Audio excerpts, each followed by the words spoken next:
नमस्कार साथियों, उम्मीद है आप सभी स्वस्थ होंगे, मस्त होंगे। तो एनसीईआरटी की क्लास में इकोनॉमिक्स एनसीईआरटी और लेसन 2 को हम लोग पिछली क्लास में देखा था और उस क्लास में औद्योगिक नीति के बारे में हम लोगों ने शुरू किया था और थोड़ा-सा देखा था और मैंने ये कहा था अगली क्लास में इसे समराइज़ करेंगे। समराइज़ करने का मतलब ये था कि पूरा हम लेकर के एक साथ चलेंगे, टुकड़ों-टुकड़ों में वो चीज़ें समझ में नहीं आती। तो उसी बात को लेकर के आज के सेशन में हम आगे बढ़ने वाले हैं और यहाँ तक हम लोगों ने बात किया था कि भारतीय औद्योगिक विकास में सार्वजनिक और निजी क्षेत्र, तो सार्वजनिक और निजी क्षेत्र ये दोनों बातें आप लोगों को पता है क्योंकि इस पर हम लोगों ने व्यापक चर्चा किया है।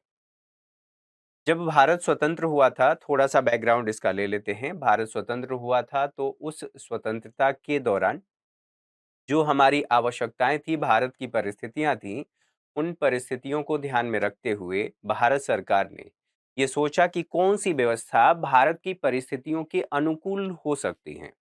अब यहाँ पर अनुकूल होने का मतलब ये है कि कौन सी परिस्थिति हमारे विकास को आगे बढ़ा सकती है। न केवल समृद्धि और विकास को आगे बढ़ाना था, बल्कि यहाँ रोजगार के अवसर भी उपलब्ध कराने थे और जो आबादी है जिसके पास न्यूनतम आवश्यकताओं को पूरा करने के लिए संसाधन नहीं थे, उन सभी संसाधनों को भी उपलब्ध कराना था। तो इन दोनों में कंट्राडिक्शन था। अब जब आप इस चीज को देखेंगे और समझेंगे, देखिए आज की चीजों के अनुसार या आज 2023 में जी रहे हैं, इसको आज के नजरिए से नहीं देख सकते। अर्थात जो उस समय सुधार किया गया और जो पॉलिसीज अपनाई गई, उन्हें आज के नजरिए से आप नहीं देख सकते। क्यों नहीं देख सकते? जब आप 19 की मूवी देखते हैं, 19 के दशक की मूवी देखते हैं या उससे पहले की भी देखते हैं, तो आपको उस मूवी को समझने के लिए पहले उस एरा में जाना होता है। अर्थात उस समय की पृष्ठभूमि को, वातावरण को, उस समय के विकास को, उस समय की परिस्थितियां को, सबको समझना पड़ता है। तब जाकर के आप उसे समझ पाते हैं। तो उसी तरह से जब आज हम इसकी चर्चा कर रहे हैं, तो आप लोगों के लिए ये ज़रूरी है कि आप उस समय जाएँ, उस समय की परिस्थितियों का इमेजिनेशन करें। इमेजिनेशन करने का आसान तरीका है। आप लोगों ने गदर देखा होगा, गदर 2 आ गई है, ठीक है?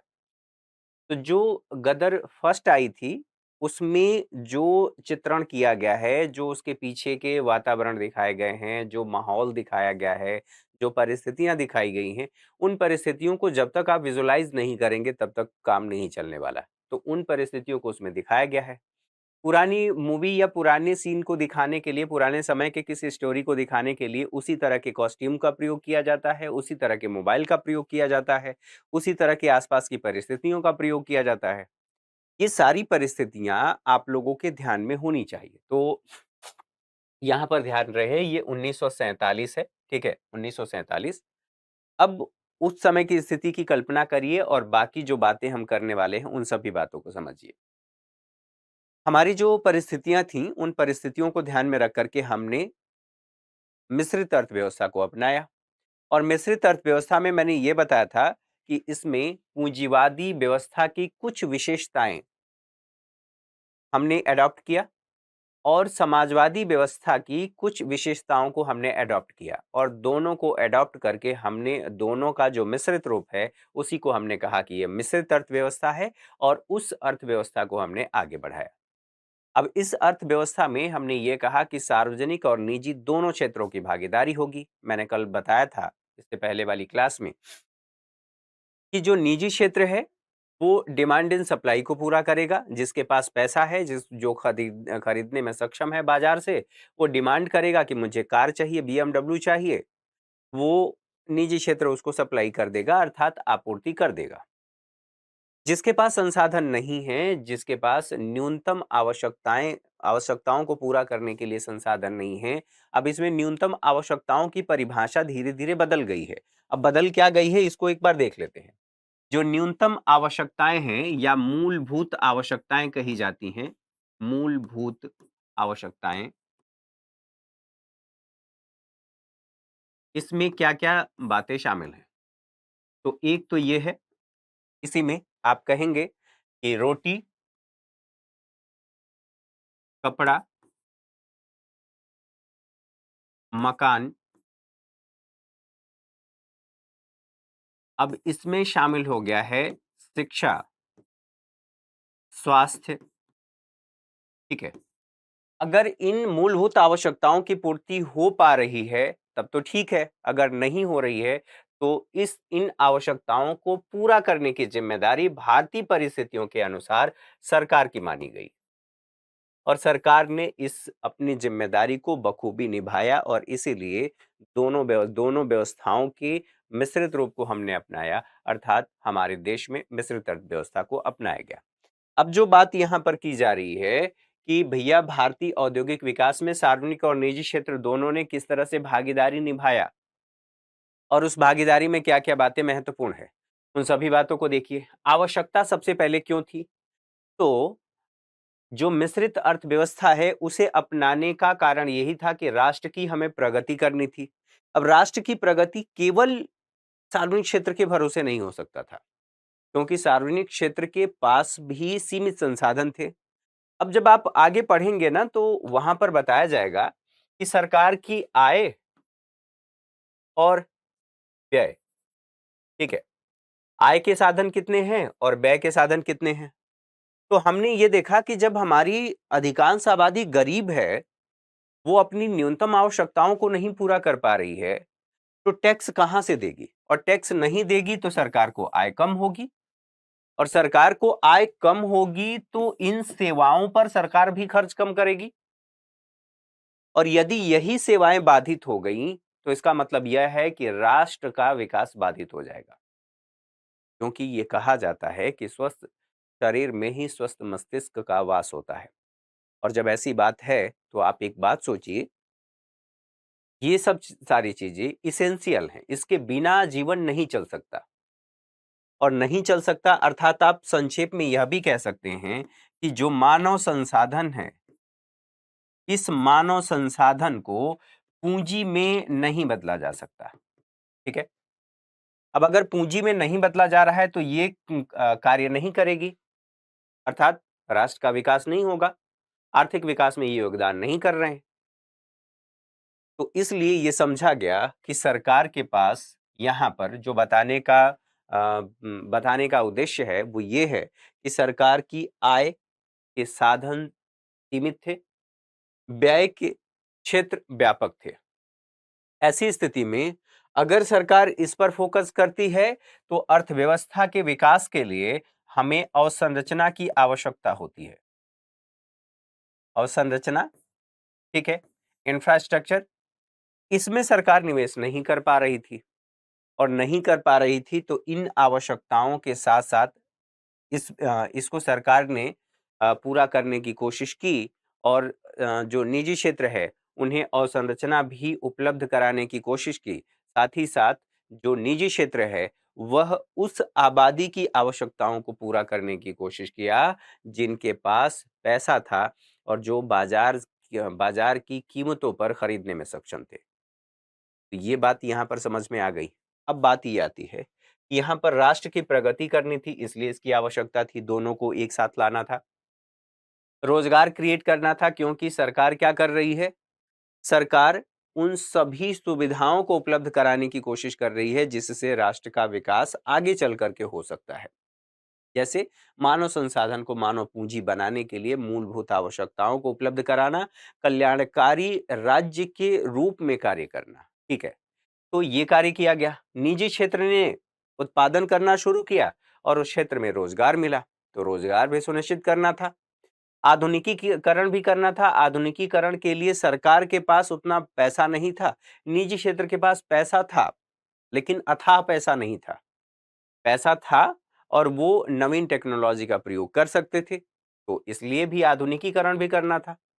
और साथ ही साथ हमें औद्योगिक विस्तार भी तो करना है, क्योंकि हमने ये देखा था कि कृषि पर निर्भरता कितनी थी, 75% के आसपास थी। तो इस निर्भरता को कम करके कहां पर जॉब अपॉर्चुनिटी हो सकती थी? औद्योगिक क्षेत्र में हो सकती थी और औद्योगिक क्षेत्र में जॉब अपॉर्चुनिटी तभी हो सकती थी, कृषि क्षेत्र में निर्भरता तभी कम हो सकती थी जब इसका विस्तार किया जाए। और इसका विस्तार करने के लिए निजी क्षेत्र को भी साथ लाया गया। यहाँ तक बातें क्लियर होंगी। क्योंकि निजी क्षेत्र कल कारखाने स्थापित करेंगे, वहाँ से हमारी आवश्यकताओं की पूर्ति तो होगी ही, साथ ही रोजगार के अवसर मिलेंगे और जब औद्योगिक विकास होगा तो उसमें आधुनिकीकरण का मामला तो आएगा ही। बिना आधुनिक मशीनरी के, बिना आधुनिक हथियारों के आप उत्पादन नहीं कर सकते। तो ये बात यहाँ पर समझ में आ गई। अब बात आती है, इसी बात को ध्यान में रखते हुए 1947 की बात किया जाए, औद्योगिक क्षेत्र, इसकी क्या स्थिति थी? 1947 में हम लोगों ने उससे पहले की स्थिति देखा था कि अंग्रेजों ने विऔद्योगीकरण किया था। कहाँ पर? भारत में। विऔद्योगीकरण अर्थात जो पुराने उद्योग थे, उन उद्योगों को समाप्त कर दिया गया अलग-अलग नीतियों के माध्यम से, और जो नए उद्योग हैं, उनकी स्थापना हुई नहीं। तो जो लोग बेरोजगार हो रहे हैं शिल्प के क्षेत्र से, जो शिल्प कलाओं के क्षेत्र में काम करने वाले थे, जो लघु उद्योग थे, वहां से जो लोग बेरोजगार हुए थे, अगर औद्योगिक क्षेत्र की स्थापना हुई होती या उद्योगों की स्थापना हुई होती औपनिवेशिक काल में, तो वहां पर लोगों को शिफ्ट किया जा सकता था। बेरोजगारी नहीं बढ़ती, निर्धनता नहीं बढ़ती, गरीबी नहीं बढ़ती। ठीक। लेकिन ऐसा हुआ नहीं। तो यहाँ पर 1947 की बात की जा रही है। हमारे देश में उद्योग सीमित थे या सीमित उद्योग थे। कौन-कौन से? तो सूती वस्त्र और पटसन उद्योग ही देखने को मिलता है।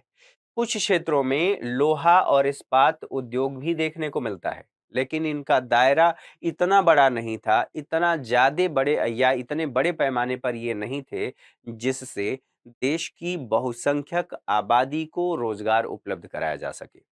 अर्थात कहने का मतलब यह है कि इनका सीमित विकास हुआ था। अच्छा, निजी क्षेत्र की स्थिति की बात करें तो निजी क्षेत्र उस समय सक्षम तो था, लेकिन उनके पास भी अपेक्षित पूंजी नहीं थी, मतलब इतने बड़े पैमाने पे पूंजी नहीं थी कि वो हर चीज अपने आप से कर लें। अर्थात बड़ी कंपनियां स्थापित कर सकें, हैवी मशीनरी इंस्टॉल कर सकें और उससे उत्पादन कर सकें। लेकिन बाजार की अनुपस्थिति भी तो देखी गई थी। अर्थात हमारी अर्थव्यवस्था में हमने ये देखा कि बाजार में जाकर के खरीदेगा कौन?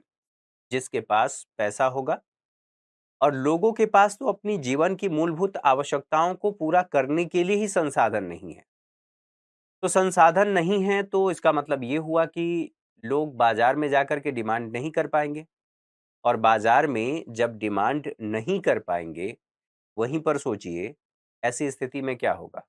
बाजार होगा क्या? बाजार में ही तो जाकर के आप क्रय विक्रय करते हैं। बाजार वह स्थान है जहां पर क्रेता और विक्रेता एक साथ आते हैं, अपनी आवश्यकता की वस्तुओं का आदान प्रदान करते हैं, विनिमय करते हैं। बाजार है ही नहीं। और मैक्सिमम जो वस्तुएं हैं, कल्याणकारी वस्तुओं को उपलब्ध कराने का काम सरकार कर रही है।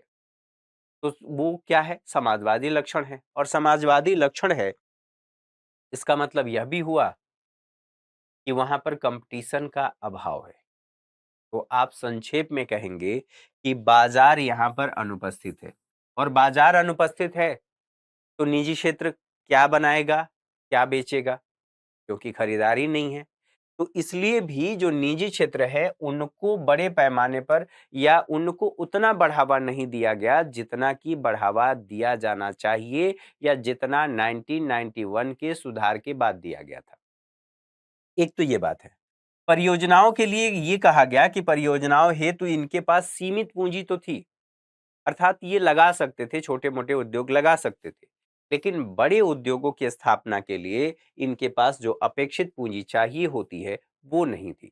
अब सरकार की नीति क्या थी कि औद्योगिक क्षेत्र को प्रोत्साहित किया जाए, अर्थात औद्योगिक क्षेत्रों को हम प्रोत्साहित करें, इनका विकास हो, और इसके लिए सरकार ने समाजवादी पथ को अपनाया। अर्थात जन कल्याण सुनिश्चित करना, कल्याणकारी योजनाएं, लोगों को मूलभूत आवश्यकताएं उपलब्ध कराना। और इसी बात को ध्यान में रखते हुए आगे चल करके जो दूसरी पंचवर्षीय योजना थी, उन पंचवर्षीय योजनाओं में उद्योगों पर नियंत्रण स्थापित करने की कोशिश की गई। अब उद्योगों पर नियंत्रण स्थापित करने की कोशिश क्यों की गई?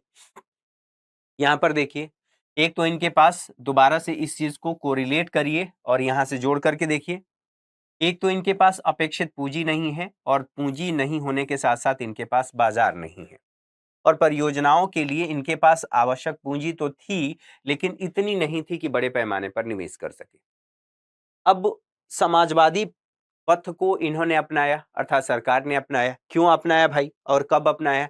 तो दूसरी पंचवर्षीय योजना में भारी उद्योगों को नियंत्रित किया गया और भारी उद्योगों को न केवल नियंत्रित किया गया बल्कि सार्वजनिक क्षेत्र के पूरक के रूप में निजी क्षेत्र को देखा गया कि निजी क्षेत्र केवल उतना ही कार्य करेगा जितना कि सार्वजनिक क्षेत्र बताएगा, अर्थात सरकार बताएगी। अब सवाल ये है कि ऐसा करने के पीछे क्या उद्देश्य था? तो अगर आप लोगों को याद हो तो ब्रिटिशर्स जो आए थे और जो भारत पर 200 वर्षों तक शासन किए, वो एक कंपनी के रूप में आए थे। अब यहाँ पर ध्यान रखना है, हम किसकी बात कर रहे हैं? कंपनी की बात कर रहे हैं। तो एक कंपनी से अभी हम स्वतंत्र हुए हैं 1947 में, 15 अगस्त 1947 में। और निजी क्षेत्र क्या है? कंपनी ही तो स्थापित करेगी। दूसरी कंपनी की गिरफ्त में हम नहीं जाना चाह रहे थे, अर्थात एक कंपनी से अभी आजाद हुए हैं, दूसरी कंपनी का नियंत्रण अर्थव्यवस्था पर सरकार नहीं देखना चाहती थी और ना ही वो ऐसा करने की इच्छुक थी। अगर ऐसा करती तो मैक्सिमम जो पॉपुलेशन है वो खाने बिना मर जाती। इसलिए सरकार ने ये कहा कि हम जितना बताएंगे उतना आगे चल करके जो औद्योगिक नीति प्रस्ताव आएगा उसमें ये सारी बातें बताई जाएंगी। सार्वजनिक क्षेत्र ने ये कहा कि जितना हम बताएंगे उतना ही उत्पादन करना है, जहां हम बताएंगे वहां पर आपको फैक्ट्री लगाना है और जितना जितना मूल्य हम बताएंगे उतने मूल्य पर ही आपको बेचना है।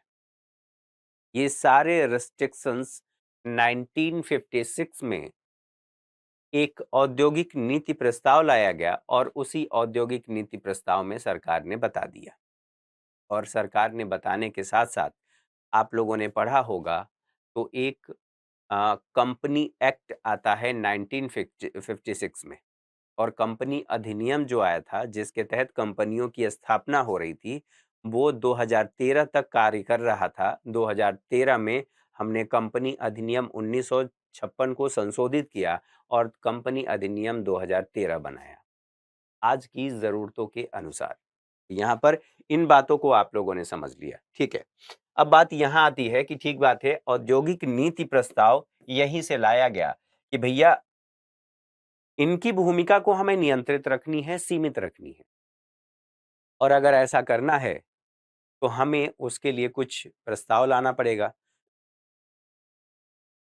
अब यहीं पर इस बात को आगे पढ़ने से पहले, समझने से पहले समझ लेते हैं कि उद्योग क्या होता है, क्योंकि हमने बात किसकी की है? औद्योगिक नीति प्रस्ताव की। उद्योग तो एक ही समूह, अर्थात जैसे मान लीजिए ये क्षेत्र विशेष है, इसमें बहुत सारी कंपनियां हैं, तो एक ही क्षेत्र विशेष से उत्पादन या क्षेत्र विशेष में उत्पादन से संबंध रखने वाली कंपनियों के समूह को उद्योग कहते हैं।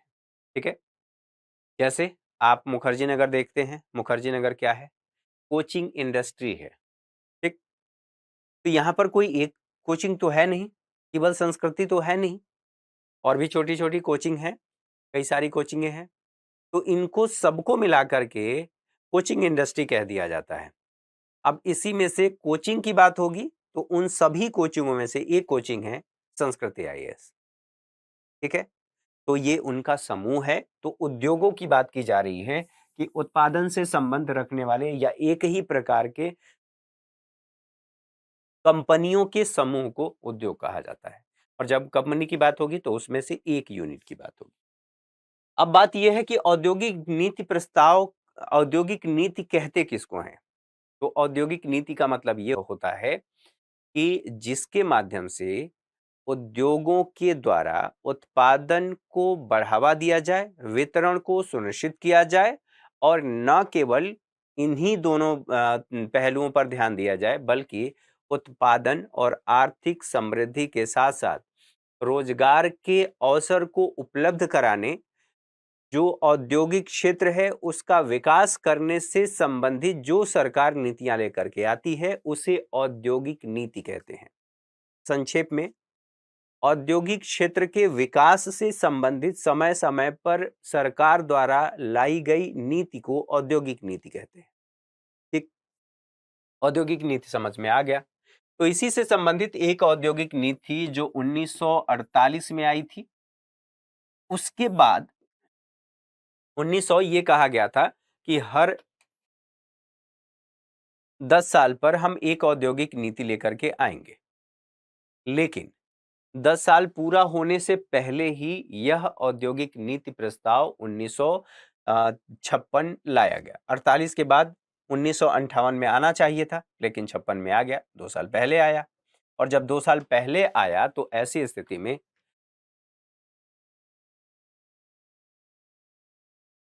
सरकार इसके बाद भी, अर्थात 1956 के बाद भी औद्योगिक नीति प्रस्ताव लेकर के आती है। ऐसा नहीं है कि 1956 वाला लास्ट था, उसके बाद 1991 में आया। लेकिन 1956 की जो औद्योगिक नीति है, इसका अर्थव्यवस्था पर व्यापक प्रभाव देखने को मिला। व्यापक प्रभाव का मतलब क्या है कि इसने पूरी हमारी अर्थव्यवस्था की संरचना को, ढांचा को बदल करके रख दिया। इसीलिए जो 1956 की औद्योगिक नीति है, ये हमारे लिए सबसे ज्यादा महत्वपूर्ण है और इसको समझना हमारे लिए जरूरी है।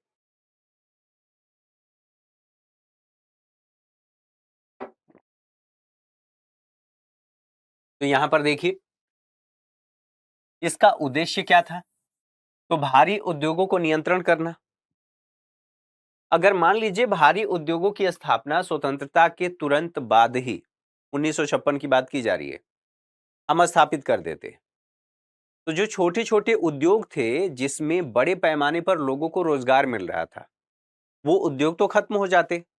और अगर वो उद्योग खत्म हो जाते तो वहां पर जिन लोगों को, अकुशल लोगों को रोजगार मिल रहा था, उन लोगों को रोजगार नहीं मिलता।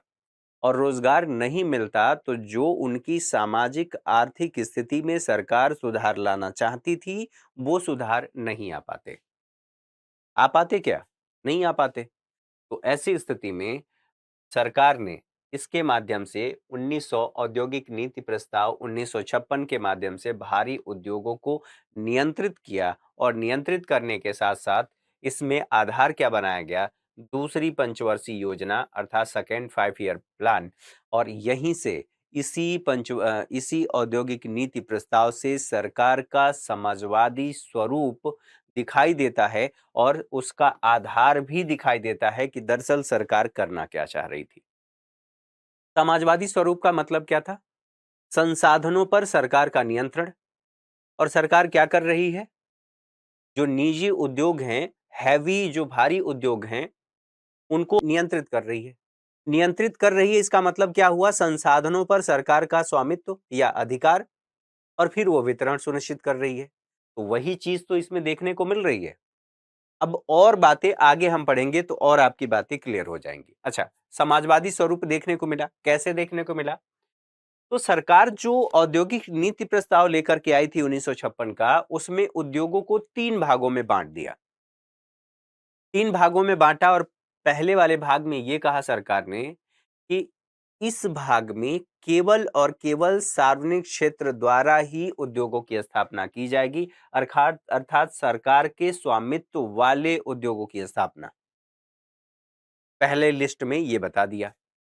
दूसरे लिस्ट में यह कहा कि निजी क्षेत्र सार्वजनिक क्षेत्र के साथ मिलकर के प्रयास करेगा। इसके साथ मिलकर के प्रयास करेगा, स्वतंत्र रूप से प्रयास नहीं करेगा। यहां पर नई इकाइयां केवल, यहां पर कह दिया कि केवल सरकार का स्वामित्व होगा उद्योगों पर। यहां पर कहा गया कि सार्वजनिक क्षेत्र के सहयोगी की भूमिका या इसके साथ मिलकर के प्रयास करेगा। लेकिन जब नए उद्योग या नई कोई इकाई स्थापित करने की बात आएगी तो केवल राज्य करेगा, निजी क्षेत्र नहीं करेगा, राज्य करेगा। और इन दोनों में से जो बचता है उसके लिए कह दिया गया कि वह निजी क्षेत्र के अंतर्गत आएगा, अर्थात निजी क्षेत्र वहां पर काम कर सकता है। लेकिन महत्वपूर्ण बात यह भी थी कि आप करेंगे तो ठीक, लेकिन आपको लाइसेंस लेना पड़ेगा। बिना लाइसेंस के आप नहीं करेंगे। अर्थात यहीं से परमिट राज की स्थापना शुरू हो जाती है। अर्थात लाइसेंसिंग व्यवस्था मजबूत हो जाती है। पहले शुरू तो कर दिया गया था, लेकिन और ज्यादा मजबूत हो जाती है। और लाइसेंसिंग व्यवस्था ये जो थी, अब ये कह दिया गया लाइसेंस और सुविधा, इसमें क्या दिया गया, तो प्रोत्साहन देने के लिए ये कहा गया कि आप जो उद्योग स्थापित करेंगे, ठीक है आप करिए, इन दोनों से जो बचता है उसमें आप जाएंगे, और इसमें इसके बाद कुछ बचता ही नहीं था। तो जो बचता था उसमें कहा गया कि लाइसेंस ले लो, और उसके बाद आप कहीं पर फैक्ट्री लगाना।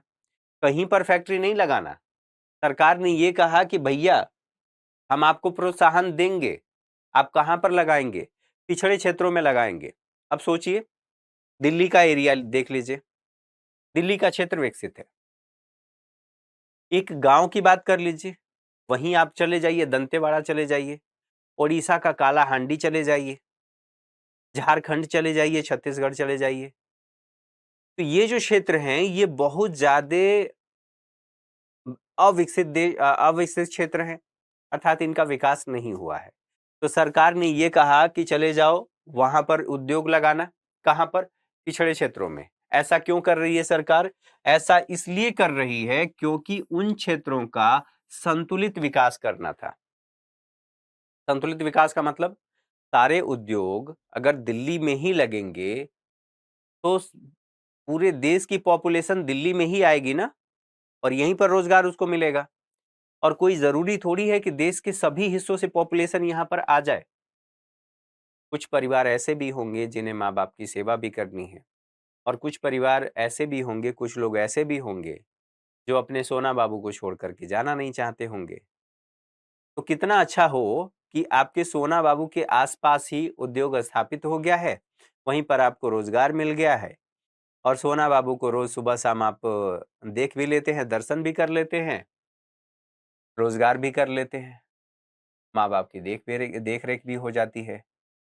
तो इन सभी चीजों को ध्यान में रखते हुए दरअसल सरकार ने ये कहा कि पिछड़े क्षेत्रों में हम उद्योगों की स्थापना करेंगे, और ये कहा गया कि अगर आप इन क्षेत्रों में उद्योग लगाते हैं तो आपको कर लाभ दिया जाएगा, प्रशुल्क में छूट दिया जाएगा, जो शुल्क है उनको उसमें छूट दिया जाएगा, और बिजली पर भी आपको छूट दी जाएगी।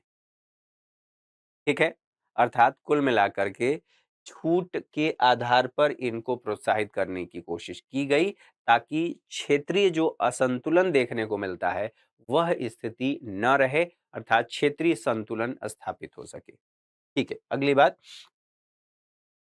क्षेत्रीय सक्षमता को बढ़ावा देना, अर्थात सभी क्षेत्र सक्षम हों और आर्थिक विकास में योगदान करें।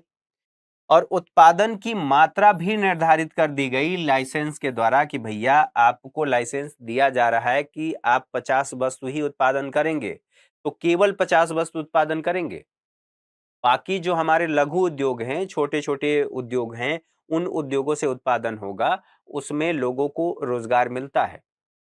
क्योंकि हैवी उद्योगों को लगाने का मतलब ये है कि उसमें मशीनरी होगी, और मशीनरी के द्वारा अगर उत्पादन हो रहा है तो इसका मतलब यह हुआ कि जो हमारी आबादी है उसको रोजगार नहीं मिल रहा है, अर्थात श्रम शक्ति का प्रयोग नहीं किया जा रहा है।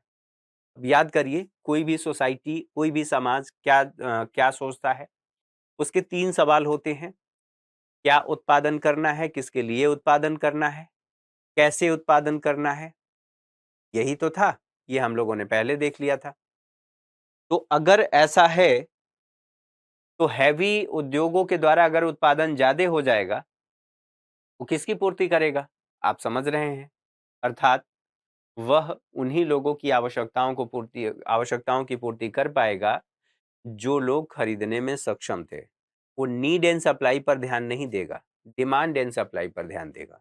ठीक है, तो ये बात आप लोगों ने यहां समझ लिया। अब बात आती है लघु लघु उद्योगों की। तो जो ये प्रस्ताव लाया गया था, औद्योगिक नीति प्रस्ताव 1956, उसमें यह भी कहा गया था कि जो लघु उद्योग हैं, इनसे जो बचता है वो लघु उद्योगों को दे दिया जाएगा, और लघु उद्योगों का दायरा इसमें ज्यादा व्यापक था। निजी क्षेत्र की अपेक्षा ज़्यादा व्यापक इसमें कहा जा सकता है। तो एक लघु उद्योगों को स्थापित करने के लिए एक समिति गठित की गई थी, जिसका नाम था कार्वे, और 1955 में इनकी स्थापना हुई थी। और कार्वे समिति ने ये कहा था कि अगर देश का आर्थिक विकास सुनिश्चित करना है और जो हमारे लोग हैं, श्रम शक्ति है, उस श्रम शक्ति को नियोजित करना है, अर्थात उन्हें रोजगार उपलब्ध कराना है, तो लघु उद्योगों को हमें बढ़ावा देना चाहिए। और लघु उद्योगों को कार्बे समिति की सिफारिशों के आधार पर लागू किया गया और ये कहा गया कि इससे ग्रामीण विकास को प्रोत्साहन मिलेगा, और न केवल ग्रामीण विकास को प्रोत्साहन मिलेगा, यह कहा गया कि इसके लिए आप लघु उद्योगों को का प्रयोग करिए। और लघु उद्योग इसकी परिभाषा किस आधार पर दी गई, तो ये कहा गया इकाई की परिसंपत्ति के आधार पर। तो 1950 में ये कहा गया था अगर 5 लाख रुपए तक का इन्वेस्टमेंट होता है तो उसे लघु उद्योग माना जाएगा। वर्तमान की स्थिति यह है कि 10 करोड़ इसमें माना गया है कि इन्हें लघु उद्योग कहा जाएगा। ठीक, यहां तक बातें समझ में आ गई। अब इसकी बात अगली बात ये आती है कि इनकी आवश्यकता क्या क्यों थी। तो आप सोचिए कि कहीं किसी फैक्ट्री में जींस बन रहा है, थोड़े थोड़ी समय के लिए सोच लीजिए, एक लघु उद्योग उद्योग टाइप का है, उस समझने के लिए बता रहा हूं। उसमें काम करने वाले जो वर्कर हैं, उनको रोजगार वहां से मिल रहा है। रोजगार कैसे मिल रहा है? क्योंकि जो जींस बन रही है, मैन्युअली उसकी कटिंग हो रही है, उसकी सिलाई हो रही है, तो उसमें हम क्या कर रहे हैं? लोगों को नियोजित कर रहे हैं, अर्थात वहां पर श्रम लोगों का लग रहा है। और अगर लोगों का श्रम लग रहा है तो लोग यहाँ पर नियोजित होंगे, और अगर नियोजित होंगे तो उनको रोजगार मिल रहा है। तो इसलिए श्रम गहन उद्योग हैं ये, जो लघु उद्योग हैं, यहाँ से लोगों को रोजगार मिलता है। और इसीलिए कहा गया कि इनके द्वारा हमें आरक्षित उत्पाद सुनिश्चित करना है, अर्थात इनके लिए हमने कुछ उत्पाद निश्चित कर दिया कि ये लघु उद्योग के द्वारा ही बनाया जाएगा, इसमें बड़ी कंपनियां शामिल नहीं होंगी। तो इसके माध्यम से ग्रामीण विकास को भी हमने प्रोत्साहित कर लिया। और जो सरकार थी, अब यहां पर 3 चीजें हैं जो मूलभूत आवश्यकताएं थी। अब देखिए,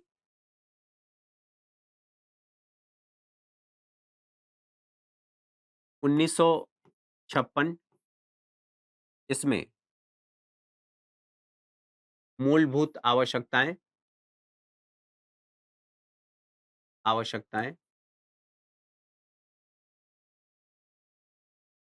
आवश्यकताएं इसको पूरा करने की जिम्मेदारी किसकी? सरकार की।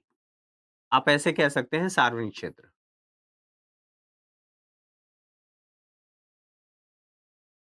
सार्वजनिक क्षेत्र इसकी जिम्मेदारी पूरक के रूप में, अर्थात जो बाजार उपलब्ध करा सकता था, या ऐसे कह लीजिए पूरक निजी क्षेत्र। निजी क्षेत्र काम किया, और जब यहां पर लोगों की आवश्यकताएं पूरी हो गईं, तो अब बात आई रोजगार। रोजगार, तो सरकार ने जो लघु उद्योग हैं, लघु उद्योग, इनके माध्यम से रोजगार उपलब्ध करा दिया। पहले आपको खाना दिया, आपकी आवश्यकताएं पूरी की। जिनके पास नहीं है, जो जो खरीदने में सक्षम है, जाएं बाजार से खरीदे। और जिनके पास नहीं है, अर्थात रोजगार चाहिए, वो लघु उद्योगों में जाकर के अपने आप को नियोजित करें और वहां से रोजगार प्राप्त करें। तो इस तरह से सरकार ने 1956 की जो नीति थी, इसके माध्यम से अपनी व्यवस्था को, अर्थात पूरी अर्थव्यवस्था को संचालित करने की कोशिश की और आगे ले जाने की कोशिश की, ताकि धीरे धीरे हम राष्ट्र को प्रगति की ऊंचाइयों पर ले जाएं। ठीक, इसका प्रभाव, अर्थात इस नीति का प्रभाव, 1956 की जो औद्योगिक नीति है, 1990 तक देखने को मिलता है। उसके बाद भी औद्योगिक नीतियां आई, लेकिन उन औद्योगिक नीतियों के अलावा जो सबसे ज़्यादा प्रभाव देखने को मिलता है और अर्थव्यवस्था पर जो सबसे ज़्यादा सकारात्मक और नकारात्मक अपना प्रभाव छोड़ा था, वो 1956 की नीति ने छोड़ा था। ये बात समझ में आ गई। अब बात आती है यहाँ पर कि भैया व्यापार नीति क्या थी? तो हमने ये कहा कि हम सार्वजनिक क्षेत्र पर बल दे रहे हैं, निजी क्षेत्र को अभी हमने उतना अवसर नहीं दिया है। लेकिन इसका मतलब ये है कि ये नहीं है कि निजी क्षेत्र को हमने अवसर नहीं दिया है।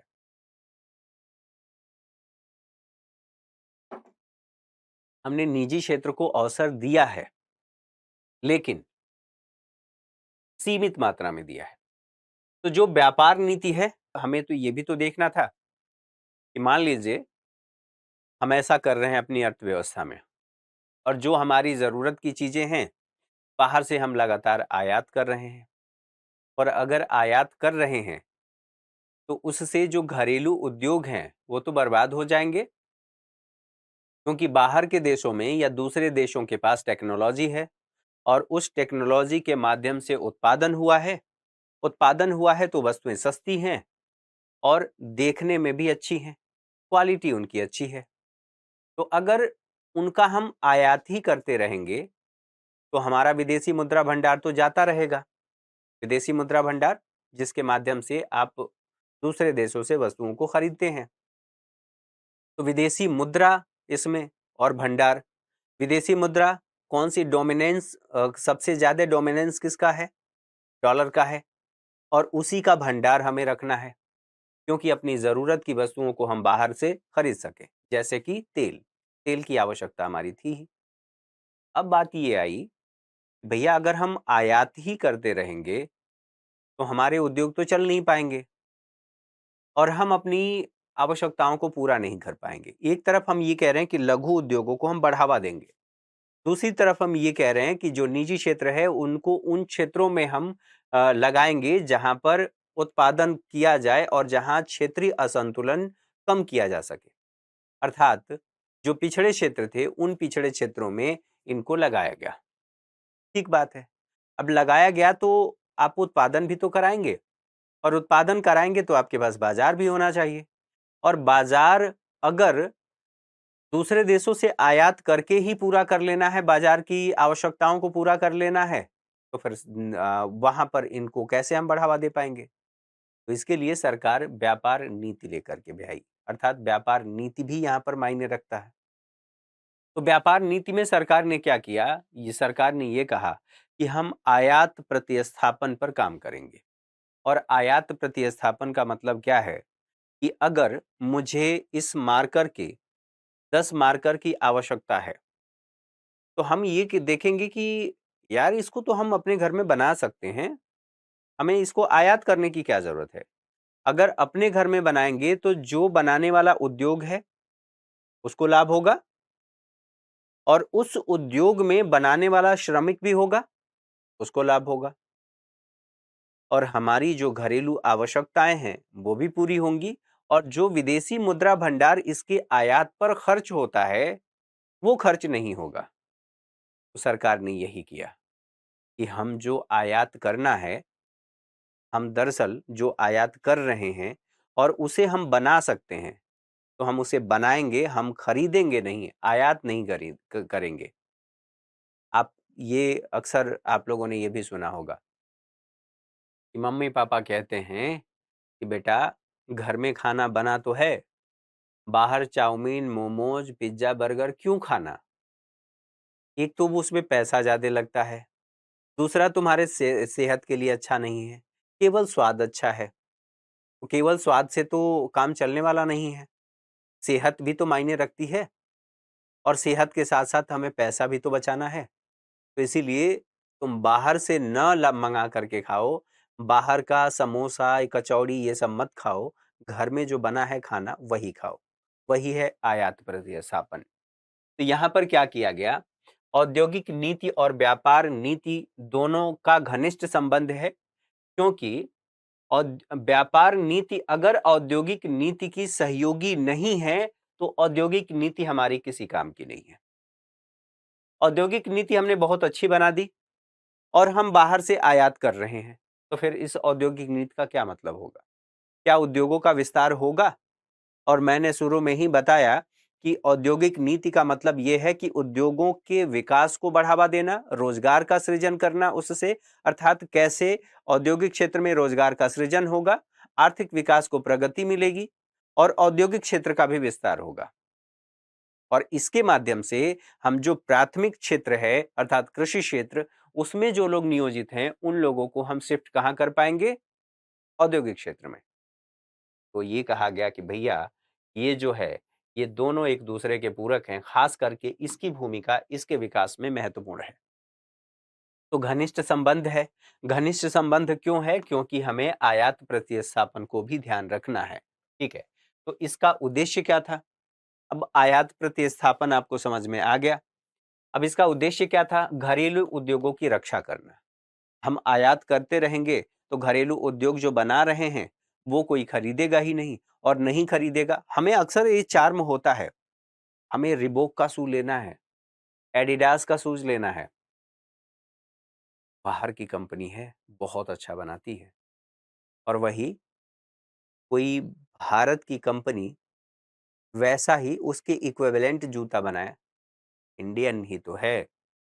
हमें अपनी वस्तुओं पर खुद ही नहीं भरोसा होता है। हालांकि उसके कुछ कारण भी होते हैं, ये बात ठीक है, लेकिन स्वदेशी है ना, ये भी तो ध्यान रखना है। ये इसका उद्देश्य क्या था कि घरेलू जो उद्योग हैं उनकी रक्षा करना। हमें आयात, और इसके लिए सरकार ने एक उपाय किया, आयात संरक्षण। और आयात संरक्षण क्या है? मान लीजिए हम, ये है अमेरिका और ये है भारत, हम यहां से अधिकांश वस्तुओं का आयात कर रहे हैं। क्या कर रहे हैं? आयात कर रहे हैं। अब आयात कर रहे हैं, लगातार करते रहेंगे तो घरेलू उद्योग हमारे बर्बाद हो जाएंगे। तो हमने कहा कि भैया हम आयात प्रतिस्थापन का प्रयोग करेंगे। तो आयात प्रतिस्थापन के लिए दो नीति भारत सरकार ने अपनाया। पहला कि प्रशुल्क लगा दिया। जब एक देश की सीमा से दूसरे देश की सीमा में कोई वस्तु आती है तो इसकी सीमा में घुसने पर उस वस्तु पर शुल्क लगा दिया जाता है। जैसे ये मार्कर आया, अमेरिका से चल करके भारत आया, भारत में जैसे ही आया यहाँ पर इस पर शुल्क लगा दिया गया। इस मार्कर की कीमत, ओरिजिनल कीमत 100 रुपए थी, लेकिन इस पे शुल्क लगा दिया गया कितना? 20 रुपए का। अब ये जो मार्कर है 120 रुपए का हो गया, अर्थात भारतीय बाजार में ये 120 रुपए का बिकेगा। और भारतीय बाजार में अगर 120 रुपए का बिक रहा है और हमारे ही देश की घरेलू कोई कंपनी यही मार्कर 100 रुपए में, या मान लेते हैं 110 रुपए में बना करके दे रही है, तो इसकी बिक्री ज्यादा होगी। तो एक तो प्रशुल्क लगा दिया गया, और ये कहा गया कि आपसे हम 100 मार्कर का आयात कर रहे थे, एक काम करिए आप 100 मत दीजिए, केवल आपसे हम 50 मंगाएंगे, बाकी 50 बनाएंगे। ये कह दिया गया। यहां पर 50 50-50, हम 50-50 का रेशियो अपनाएंगे। 50 आपसे खरीदेंगे, हमारा संबंध भी बना रहेगा, और 50 हम अपने घर में उपजाएंगे, अपने घर में उत्पादन करेंगे, जिससे हमारी आवश्यकताओं की पूर्ति होती रहेगी। जो उद्योग हमने स्थापित किए हैं उन उद्योगों की सुरक्षा भी होती रहेगी। तो ये कार्य भारत सरकार ने किया। ठीक है। अब इसका कारण क्या था? कारण भी तो समझना पड़ेगा कि ऐसे कैसे यूं ही सरकार हवा में कर रही है? नहीं कर रही है। तो कारण ये था कि जो विकसित देश हैं उनके पास उच्च प्रौद्योगिकी है। अमेरिका के पास, जापान के पास, जापान का मेट्रो देख लीजिए, हम वहां से ला करके डब्बे चला रहे हैं। दिल्ली में जो मेट्रो हैं, अलग अलग जगहों पे जो मेट्रो हैं, उसके जो इंजन और डब्बे हैं हमने आयात किया है। तो वहां की टेक्नोलॉजी हम भारत में इस्तेमाल कर रहे हैं। वो विकसित देश हैं, उनके पास टेक्नोलॉजी है अर्थात प्रौद्योगिकी है। और अगर प्रौद्योगिकी है तो उस प्रौद्योगिकी की बदौलत जो उत्पादन है, एक तो सस्ता होगा और गुणवत्तापूर्ण होगा। इसका मतलब ये नहीं है कि घर में जो वस्तुएं बनती थी उनकी कोई गुणवत्ता नहीं होती थी, गुणवत्ता होती थी। और तभी तो भारत की वस्तुएं ब्रिटेन तक जाती थी, भारत के कपड़े ब्रिटेन तक जाते थे, और ब्रिटेन के लोग अपने घर में, मतलब अपने बेडरूम में उस चादर का और उस कपड़े का इस्तेमाल करते थे। आप सोचिए। तो इसका मतलब आप ये नहीं कह सकते कि क्वालिटी नहीं थी, क्वालिटी थी, महँगी थी वस्तुएँ। तो यहाँ पर उनके पास प्रौद्योगिकी है, भारत के पास प्रौद्योगिकी नहीं है। जो विकासशील देश हैं, उनकी प्रौद्योगिकी को आप देख लीजिए। साथ ही साथ यहाँ पर रिपीट हो गया है, संरक्षण और सीख लेना। संरक्षण और सीख क्या लेना? कई देशों ने अपने देशों में संरक्षण की नीति अपना रखी थी। तो इनसे एक तो सीख लेना था, क्योंकि उनका लाभ नकारात्मक प्रभाव भारतीय अर्थव्यवस्था पर देखने को मिल रहा था। उन सभी प्रभावों से भी बचना था और सीख लेना था और आगे बढ़ना था। जो कंपनी हमने देखा था कि कंपनी एक आई थी, भारत पर शासन किया था और उसने भारत को कैसे 200 वर्षों तक अपने शासन के अधीन रखा था। इन सभी बातों को ध्यान में रखते हुए हमने व्यापार नीति का प्रयोग किया और उस व्यापार नीति में हमने आयात प्रतिस्थापन का प्रयोग किया। तो अगर आपसे पूछ दिया जाए कि औद्योगिक नीति, व्यापार नीति औद्योगिक नीति की पूरक है, स्पष्ट कीजिए, तो आप लिख पाएंगे? या औद्योगिक नीति के पूरक के रूप में विदेश व्यापार, या यहाँ पर लिखा है व्यापार नीति में आयात प्रतिस्थापन का प्रयोग क्यों किया गया, कारण सहित स्पष्ट कीजिए। तो आप लिख पाएंगे? कारण हमने बात कर लिया, हमारी आवश्यकता क्यों थी, हमारा क्या उद्देश्य था, क्यों ऐसा किया। अगर आपसे ये पूछा जाए कि किस प्रकार से किया, तो हम ये भी बताने में सक्षम होंगे कि एक तो हमने प्रशुल्क के माध्यम से, दूसरा कोटा के माध्यम से। इसकी आवश्यकता ही क्यों थी, तो आवश्यकताओं के बारे में हम लोगों ने ये बात कर लिया। ठीक है, चलिए आगे बढ़ते हैं, कुछ और बातें यहाँ पर देख लेते हैं। अब यहाँ बात आती है औद्योगिक विकास पर नीतियों का प्रभाव कैसा रहा। तो जो नीति हम लोगों ने अपनाई थी, उस नीति का प्रभाव सकारात्मक रहा या नकारात्मक रहा, उसे भी तो समझना है। तो अब देख लेते हैं, क्या कोई नीति हमेशा सकारात्मक हो सकती है? ऐसा तो नहीं हो सकता। तो नीति सकारात्मक और नकारात्मक दोनों हो सकती है। अब डिपेंड करता है कि उसका एग्जीक्यूशन कैसे हुआ है और वो किस उद्देश्य से लाया गया है। तो यहाँ पर हमने ये देखा कि औद्योगिक विकास पर नीतियों का प्रभाव कुछ इस प्रकार देखने को मिला कि सबसे पहले औद्योगिक क्षेत्र की उपलब्धियों को हम देख लेंगे, तो हमें पता चल जाएगा कि दरअसल जो नीति हमने अपनाई थी, उस नीति का प्रभाव क्या था। तो यहाँ पर देखिए, अगर फर्स्ट सेवंथ 5 ईयर, सेवंथ का मतलब 7, पहली 7 पंचवर्षीय योजनाओं 1 से लेकर के 7 तक, उसमें अगर देखा जाए तो 1950 से लेकर के 91 में 13% तक, यहाँ पर 51 की बात की जा रही है, 13% की वृद्धि। 1990-91 में यह वृद्धि बढ़ करके कितनी हो गई है, हमारी 24.6% हो गई है। अर्थात ये सही जा रहा है, सही दिशा में हमने कदम बढ़ाया था। अगर आप वार्षिक देखेंगे 1950 से लेकर के 90 तक, तो 6% वार्षिक वृद्धि देखने को मिलती। ठीक है, हमारी वार्षिक वृद्धि, हमारी पंचवर्षीय योजनाओं में तो ये देखने को मिला, लेकिन वार्षिक आधार पर भी तो हमें आकलन करना पड़ेगा कि प्रति वर्ष हम कितना बढ़ रहे हैं। तो 6% वार्षिक समृद्धि हमें देखने को मिली थी। अच्छा, इसमें अर्थात इसके माध्यम से जो लघु उद्योगों के द्वारा ग्रामीण क्षेत्र के विकास की बात कही गई थी, वो हमारा उद्देश्य पूरा हुआ। और कैसे पूरा हुआ? लघु उद्योगों की स्थापना हुई, व्यावसायिक विकास में जो लघु उद्योग थे वे प्रवेश कर पाए, देश के व्यावसायिक विकास में हम प्रवेश कर पाए। जो उद्योग जिनकी कैपेसिटी नहीं थी, क्योंकि उनके पास अमाउंट छोटा था, और अमाउंट छोटा था तो वो बड़े स्केल पर प्रवेश नहीं कर पाए और कार्य नहीं कर पाते, कार्य नहीं कर पाते। अगर प्रतिस्पर्धा पहले ही निजी क्षेत्र से बड़ी उद्योगों से हो जाता, लघु उद्योगों का, तो लघु उद्योगों का विकास नहीं हो पाता और ना ही लघु उद्योगों का विकास होता। और दूसरी बात यहाँ पर ये थी, अगर हम आयात प्रतिस्थापन को नहीं अपनाए होते, तो फिर छोटे उद्योगों को बड़े उद्योगों में अपने आप को बदलने का अवसर नहीं मिलता। तो देश का जो आर्थिक विकास आज देखने को मिलता है, आर्थिक समृद्धि जो आज देखने को मिल रही है, वो शायद नहीं होती, इतने बड़े पैमाने पर उद्योग नहीं होते, क्योंकि हम आयात से अपनी आवश्यकताओं को पूरा करते रहते और फिर किसी दूसरे देश पर डिपेंडेंट हो जाते और उसका प्रभाव नकारात्मक हो। तो यहाँ व्यावसायिक विकास और प्रवेश दोनों ही यहाँ पर देखने को मिलता है लघु उद्योगों को। अब आपको अवसर मिले कि आप एक चाय की दुकान खोलिए, मतलब बुरा ना माने, बस समझाने के लिए है। आपको बनना वही है जो आप बनना चाहेंगे, है ना? एक चाय की दुकान खोली जाए।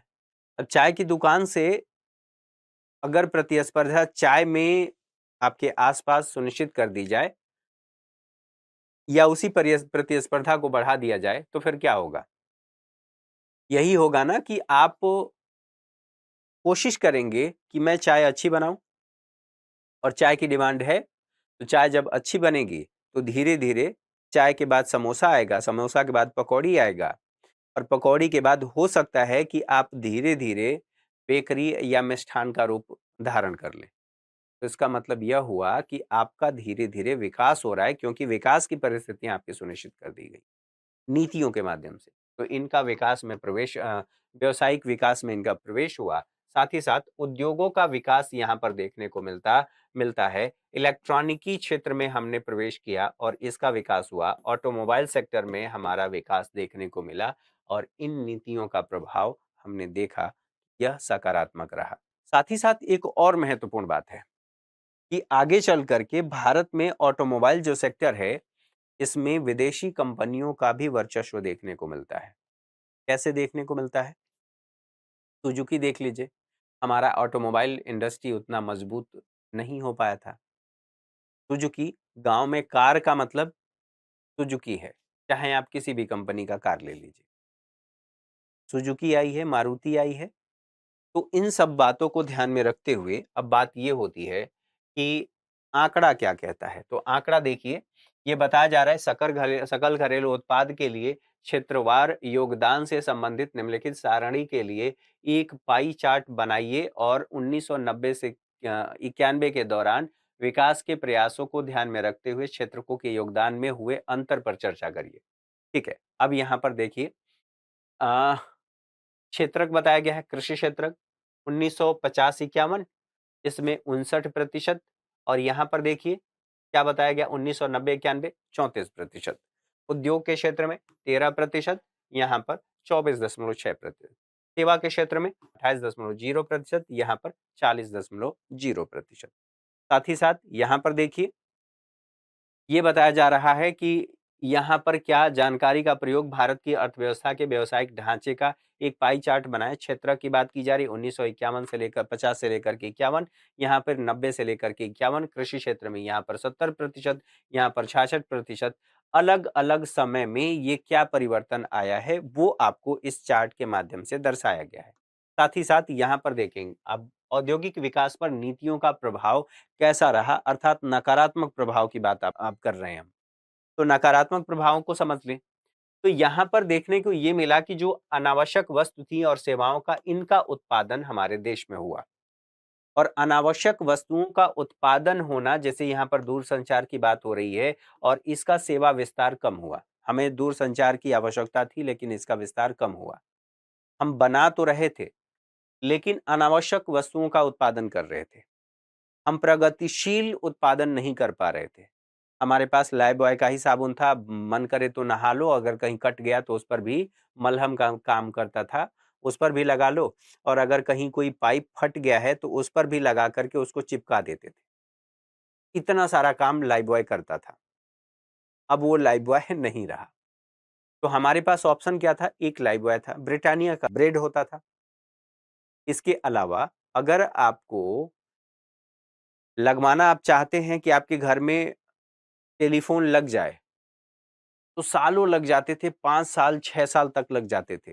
तब जाकर के आपके घर में टेलीफोन आता था, और अगर एक बार खराब हो गया तो वो कब बनेगा, वो कंपनी वालों को, जो सेवा प्रदाता है, उसको भी नहीं पता होता था कि वो कब बनाएगा। उसकी मर्जी पर वो निर्भर करता था। यानी कि लाल फीताशाही वहाँ पर देखने को मिल रही थी। अब क्या है?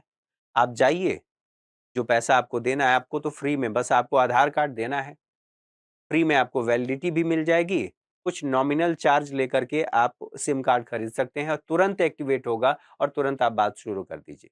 अर्थात मार्केट में अब प्रतिस्पर्धा है। यहाँ पर अनावश्यक वस्तुओं और सेवाओं का हमने उत्पादन किया, इसका विस्तार होना चाहिए था, नहीं हुआ। दूसरी बात यहाँ पर सरकार की जो व्यावसायिक गतिविधि थी, सरकार का काम जो सेवाएँ हैं, उनको सुनिश्चित करना, सही ढंग से काम हो रहा है, सारी चीज़ें चल रही हैं कि नहीं, ये देखना था। कुछ लोगों का कहना ये था कि सरकार का काम ये नहीं है कि सरकार बिज़नेस करे। सरकार का काम यह है कि सरकार जन कल्याण सुनिश्चित करे और जन कल्याण, कल्याणकारी योजनाओं के माध्यम से। तो ये बातें कही गई कि सरकार व्यावसायिक गतिविधि में लिप्त हो गया, सरकार को ये नहीं करना चाहिए था। मॉडर्न ब्रेड और अन्य जो इसके उदाहरण हैं, ये आपको देखने को मिलेंगे। घाटे वाले जो फर्म हैं, सरकार इनकी स्थापना तो की थी और वो घाटे में थे, अर्थात वो प्रॉफिटेबल नहीं थे, उसके बावजूद भी सरकार उनको ढो रही थी, क्योंकि उन्हें वस्तुओं का उत्पादन करना था, लोगों की ज़रूरतों को, न्यूनतम आवश्यकताओं को पूरा करना था। और सरकार उन्हें ढो रही थी। अर्थात सरकार जो सैलरी दे रही थी और जो वहाँ से इन्हें इनकम हो रही थी, इन दोनों में बहुत बड़ा गैप था। अर्थात आय कम हो रही थी, वो जितना उनका परिचालन लागत होना चाहिए, वो भी वो नहीं निकाल पा रहे थे। तो ऐसी स्थिति में ये कहा गया, घाटे के फर्म का संचालन हो रहा था, संसाधनों का यहाँ पर अपव्यय देखने को मिलता है। आप चले जाइए, अगर एमसीडी की बात करेंगे, तो पानी अगर कहीं से लीकेज हो रहा है, तो हो रहा है। एमसीडी वो देखेगी, जब उसका मन करेगा तब बनाएगी, नहीं तो नहीं बनाएगी। आप उसे कह भी नहीं सकते। ये अलग बात है कि उसकी सैलरी आपके टैक्स से ही जाता है। तो इसका मतलब तो यह हुआ कि जो प्राकृतिक संसाधन है, जैसे पानी, और पानी कम है, 2% के आसपास है पीने योग्य पानी, वो बर्बाद हो रहा है। तो यहाँ पर संसाधनों का अपव्यय हो रहा था, कहाँ पर? सार्वजनिक क्षेत्र की कंपनियों में। साथ ही साथ लाइसेंस व्यवस्था का लगातार दुरुपयोग हुआ।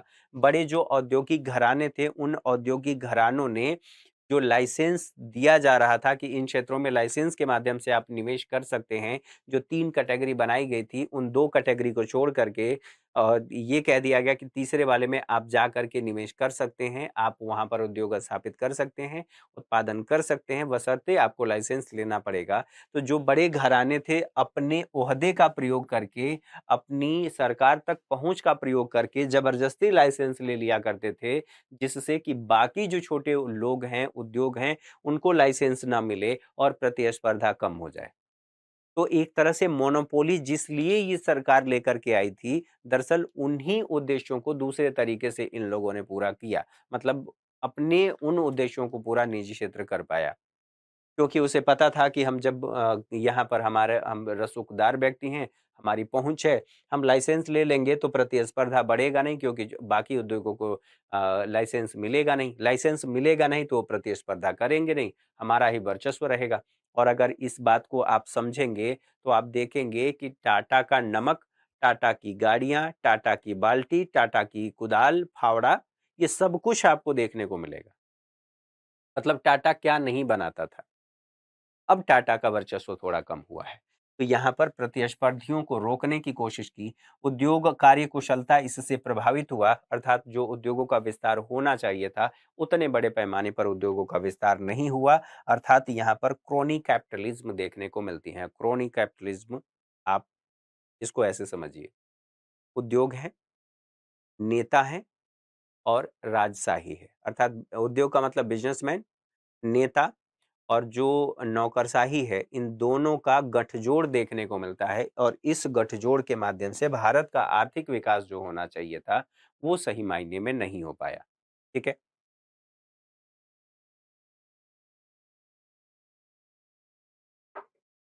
इसके साथ-साथ जो उपभोक्ताओं के पास विकल्प होना चाहिए था, क्योंकि सरकार उत्पादन मैक्सिमम वस्तुओं का कर रही है और एक ही वस्तु बन रही है। तो यहाँ उनके पास जो उपभोक्ताओं के पास विकल्प होना चाहिए था, वो विकल्प नहीं मिल पाया।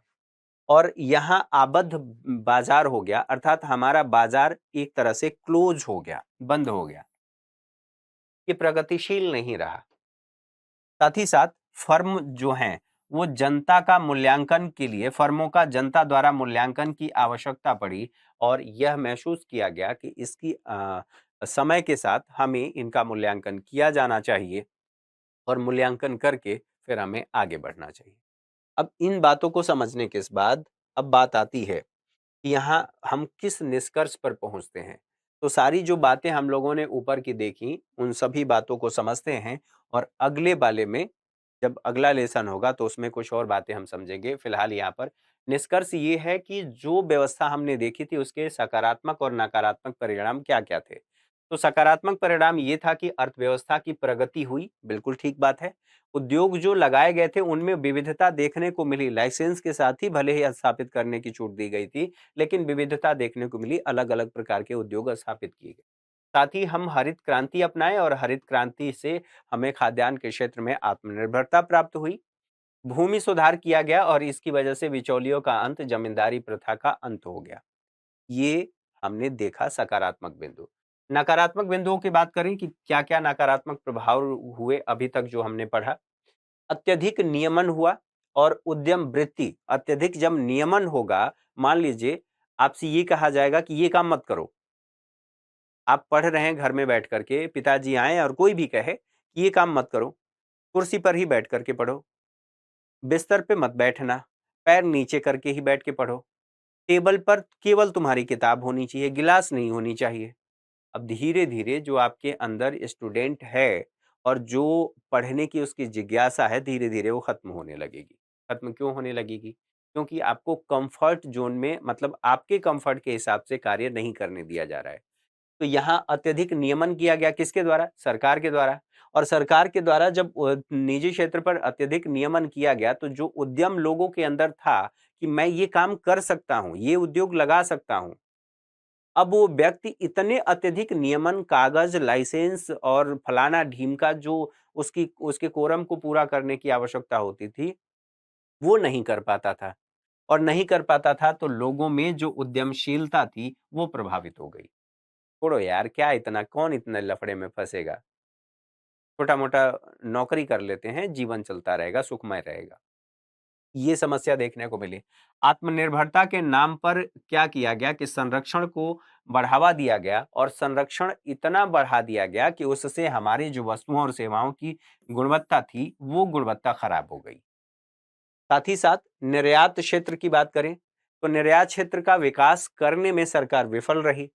अर्थात हम वस्तुओं का उपभोग के लिए उत्पादन तो खूब किए, लेकिन हम भारत से अगर निर्यात की बात किया जाए, निर्यात दूसरे देश को करना है, वो हम नहीं कर पाए। और अगर आप बात सोचिए निर्यात नहीं करेंगे तो मैंने आपको बताया कि अगर आपका एक्सपोर्ट नहीं हो रहा है यहाँ पर, इंडिया की बात कर लीजिए, ये इंडिया है और ये यूएसए है। अगर यहाँ से हम यहाँ निर्यात नहीं कर रहे हैं, तो यहाँ से हमें डॉलर कैसे मिलेगा? डॉलर नहीं मिलेगा और डॉलर जब हमें नहीं मिलेगा तो इसका सीधा-सीधा सा प्रभाव क्या होगा? विदेशी मुद्रा भंडार हमारा कम हो जाएगा और हमें दूसरे देशों से तेल खरीदना है, अन्य आवश्यकता की वस्तुएँ खरीदनी है। जब डॉलर नहीं होगा तो हम क्या करेंगे? फिर डॉलर खरीदेंगे। खरीदेंगे तो हमें रुपया देना पड़ेगा और फिर रुपए की जो वैल्यू है, वो कम होगी। तो यहाँ पर निर्यात क्षेत्र इसका विकास विफल रहा, विकास नहीं हो पाया, हम ऐसी वस्तुएँ नहीं बना पाए जिसका दूसरे देशों को निर्यात कर सकते थे और वहाँ से हमें डॉलर की प्राप्ति हो सकती थी। इस वजह से जो आर्थिक नीति थी, उसमें सुधार आवश्यक हो गया था, अर्थात ये महसूस किया गया कि भैया हमारे पास तो केवल 15 दिन की आयात के लिए ही डॉलर है, 15 दिन के बाद हम क्या करेंगे? तो फिर आईएमएफ के पास गया मतलब भारत गया, उस समय जो हमारे वित्त मंत्री थे, डॉक्टर मनमोहन सिंह और ग्रेट अर्थशास्त्री, उन्होंने सुझाव दिया और सुझाव देने के बाद फिर आर्थिक नीति में सुधार आवश्यक हो गया और यही सुधार किया गया 1991 में और इसी को कहा जाता है LPG reform, liberalisation, privatisation and globalisation. ये सुधार किया गया। अब इस सुधार को इसको समझने के बाद, इन सभी पृष्ठभूमि को समझने के बाद तब समझते हैं कि दरअसल इसकी पृष्ठभूमि तो यहाँ पर तैयार हो गई थी, जो 1956 की पॉलिसी थी, उस पॉलिसी ने भारत में 1991 के सुधार की पृष्ठभूमि तैयार कर दी थी, क्योंकि हमारे पास आज पाकिस्तान जिस स्थिति में है, 1991 में हम उस स्थिति में थे, अर्थात हमारे पास केवल 15 दिन के आयात के लिए विदेशी मुद्रा अर्थात डॉलर बचा हुआ था। अब इसको अगली अगला जो अर्थात लेसन है उसमें जो आर्थिक सुधार है, न्यू इकोनॉमिक पॉलिसी, उसको देख लेते हैं। तो इन बातों को समझने के बाद अब 11वीं क्लास के एनसीईआरटी और ये लेसन 3 आपका है। इसमें कौन-कौन सी बातें हैं जो आपने पीछे पढ़ा था, अर्थात इससे पहले जो आपने पढ़ा है अभी, वो सारी बातें इसमें काम आएँगी। साथ ही साथ जो लिबरलाइजेशन, प्राइवेटाइजेशन एंड ग्लोबलाइजेशन है, इन सब के आधार का काम करेगा। तो यहाँ पर देखिए परिचय में क्या बताया गया है। सबसे पहले उदारीकरण, निजीकरण और वैश्वीकरण एक समीक्षा की बात कर रहा है। समीक्षा क्या कह रहा है कि दरअसल ये जो हमने किया, इसका हमारी अर्थव्यवस्था पर, हमारी सोसाइटी पर और लोगों के जीवन पर, जीवन का मतलब ये है कि पर कैपिटा इनकम पर क्या प्रभाव पड़ा, क्या वस्तुओं और सेवाओं तक उनकी पहुंच बढ़ी, अगर नहीं बढ़ी तो उसके कारण क्या थे, और जिस उद्देश्य से हमने ये रिफॉर्म किया था वो रिफॉर्म कितना कारगर साबित हुआ, ये सारी बातें आप समझ सकते हैं। तो यहाँ पर सबसे पहले ये कहा गया है कि उदारीकरण, निजीकरण और वैश्वीकरण एक समीक्षा देखेंगे। समीक्षा के साथ साथ अब वो सारी बातें जो मैं अभी थोड़ी देर पहले कहा कि आपको याद रखना है, क्योंकि अगर वो सारी बातें आपको याद हैं तो आप आज की क्लास को, इस क्लास अर्थात दोनों को, लेसन को आप कोरिलेट कर पाएंगे। देखिए हमने ये पढ़ लिया था कि 19 अभी देखा है कि 1956, ठीक है, औद्योगिक नीति प्रस्ताव आता है। औद्योगिक औद्योगिक नीति प्रस्ताव प्रस्ताव और ये जो प्रस्ताव आया, इसको हम लोगों ने देखा था कि जो उद्योग थे, इन उद्योगों को 3 भागों में हमने बांट लिया था। पहले भाग में ये कहा था कि पूर्णतः स्वामित्व सार्वजनिक क्षेत्र का होगा, अर्थात यहां पर मैं जी कह दे रहा हूं। इसमें कह दिया गया कि इसमें सरकार का स्वामित्व होगा, सार्वजनिक क्षेत्र के उद्योगों का स्वामित्व होगा, लेकिन इसमें साथ में वो भी काम कर सकते हैं, अनुमति से काम कर सकते हैं, ठीक है। यहां पर कहा गया कि लाइसेंस के द्वारा आप निवेश कर सकते हैं। अगर आपने लाइसेंस ले लिया है तो आप निवेश कर सकते हैं, अगर आपको लाइसेंस मिल गया है तो।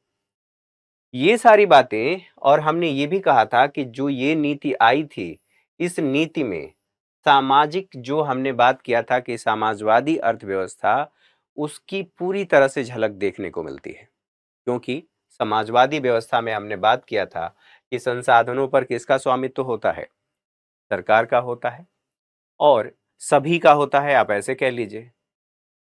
ऐसी स्थिति में हमने ये भी बात किया था कि वहां पर न तो बाजार होगा, न प्रतिस्पर्धा होगी, और यदि बाजार नहीं है, प्रतिस्पर्धा नहीं होगा, तो वस्तुओं और सेवाओं की गुणवत्ता खराब हो जाएंगी, गुणवत्ता बेहतर नहीं होंगी।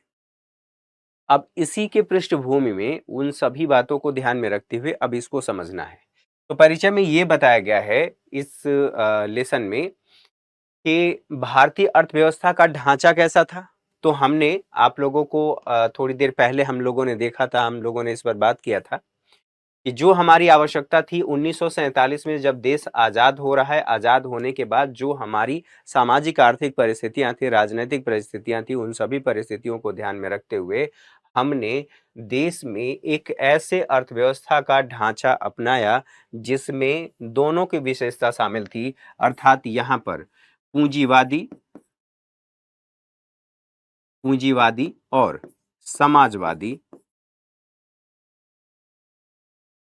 इन दोनों की विशेषताओं को हमने अपना लिया, और इन दोनों विशेषताओं को हमने कहा कि यह क्या है, मिश्रित अर्थव्यवस्था है। और इस अवधारणा पर हम आगे बढ़े। लेकिन मिश्रित अर्थव्यवस्था में सबसे ज्यादा जो वर्चस्व देखने को मिला भारतीय अर्थव्यवस्था में, वह समाजवादी व्यवस्था, और समाजवादी व्यवस्था के जरिए या उन उद्देश्यों को पूरा करने के लिए सरकार ने अत्यधिक नियमन करना शुरू कर दिया। अब जब अत्यधिक नियमन की बात कर रहे हैं तो ये नियमन कैसा था, तो जो औद्योगिक प्रस्ताव, आप ऐसे कह सकते हैं, औद्योगिक नीतियां हैं, उनके माध्यम से नियमन किया गया। तो ऐसा नहीं है कि 1956 में ही आया था, उससे पहले भी मैंने कहा था कि 1948 में भी औद्योगिक नीति आई थी और उसके बाद 90 तक ये आती रही, लेकिन 90 में जो बदलाव हुआ वो हमारी अर्थव्यवस्था में व्यापक बदलाव देखा गया। एक तो दीर्घकालिक, एक तात्कालिक सुधार हमने किया और दोनों सुधारों को आगे हम पढ़ने वाले हैं। तो यहां पर मेरे बताने का मतलब यह है कि अत्यधिक नियमन किया गया औद्योगिक नीतियों के माध्यम से। इसका परिणाम यह हुआ, जब अत्यधिक नियमन किया तो बाजार की अनुपस्थिति थी ही, निजी क्षेत्रों को उतना व्यापक पैमाने पर यहां अवसर मिला नहीं, और जब अवसर नहीं मिला तो धीरे धीरे हमारी जो अर्थव्यवस्था है और उसमें जो उत्पादन है गतिहीन होता गया। गतिहीन होने का मतलब क्या है? तो इसका मतलब सीधा सीधा सा यह है कि जितने बड़े पैमाने पर उत्पादन होना चाहिए था, जो हमारी विकास दर होनी चाहिए थी, हम वहां पर नहीं पहुंच पाए, और वहां पर नहीं पहुंच पाए तो उसका परिणाम ये हुआ। और इसको लेकर के दो बातें कही जाती हैं, दो मत देखने को मिलते हैं। दो मत कैसे? तो एक सकारात्मक, एक नकारात्मक। कुछ लोग इसकी आलोचना करते हैं और कुछ लोग कहते हैं कि नहीं, जो सरकार ने किया वो ठीक था, समय और परिस्थितियों की आवश्यकता वही थी। और अगर ऐसी बात थी तो इनको एक बार समझ लेते हैं। पहला मत ये कहता है कि विकास यात्रा जो हमारी थी वो गतिहीन हो गई, अर्थात जितनी तेजी से हमें विकास करना चाहिए था उतनी तेजी से हम विकास नहीं कर पाए। और ये जो विकास हुआ वो कुछ इस प्रकार से चला, ठीक है, इसे हम ऐसे मान ले तो कुछ इस प्रकार से हमारी विकास यात्रा रही। तो इनका कहना है कि जब ये हमारा विकास गतिहीन हो गया और जितने बड़े पैमाने पर वस्तुओं और सेवाओं का उत्पादन होना चाहिए था, औद्योगिक क्षेत्र का जितना वर्चस्व होना चाहिए था, अगर वो बड़े पैमाने पर विकसित होता, उसका विस्तार ज्यादा होता, तो कृषि पर निर्भरता लोगों की कम हो जाती। और कृषि पर निर्भरता कम होती अर्थात औद्योगिक क्षेत्र में लोगों को रोजगार मिल जाता। और अगर औद्योगिक क्षेत्र में उत्पादन बेहतर होता तो हमारा निर्यात बढ़ता। मान लीजिए कि हमारा उत्पादन बेहतर हो रहा है, उत्पादन अगर बढ़िया हो रहा है तो हमारा जो निर्यात है वो बढ़ जाता। और निर्यात बढ़ने का परिणाम ये होता कि हमारे पास विदेशी मुद्रा मुद्रा भंडार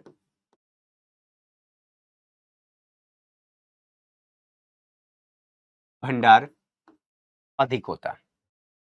अब सोचिए, हम निर्यात से विदेशी मुद्रा भंडार प्राप्त कर लेते, निर्यात होता तो विदेशी मुद्रा भंडार हमारा बढ़ता, और ये बढ़ता तो हमारी आयात क्षमता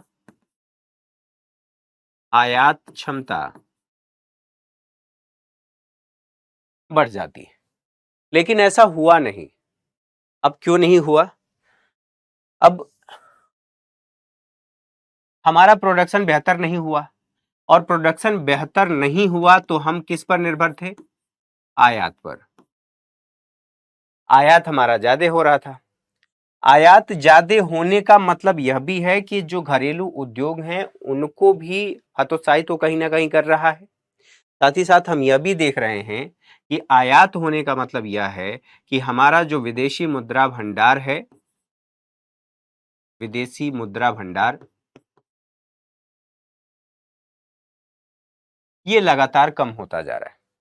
और अगर आप लोगों को याद हो तो कुछ देर पहले मैंने बताया था कि लगभग 85% अपनी आवश्यकता का तेल हम दूसरे देशों से आयात करते हैं। आज भी हम 80 से 85% के करीब आयात करते हैं। उस समय तो हमारी विकास की आवश्यकता थी, और विकास करना था तो उसके लिए ऊर्जा चाहिए। बिना ऊर्जा के आप मशीन नहीं चला सकते, बिना तेल के मशीन नहीं चला सकते, और नहीं चला सकते तो आयात आपको करना पड़ेगा। ऐसी स्थिति में आपके पास विदेशी मुद्रा भंडार तो चाहिए, और हमारा निर्यात नहीं हो रहा है, विदेशी मुद्रा भंडार कम है, और जो विदेशी मुद्रा भंडार बचे हुए हैं उनका भी हमने देखा कि उपभोग की वस्तुएं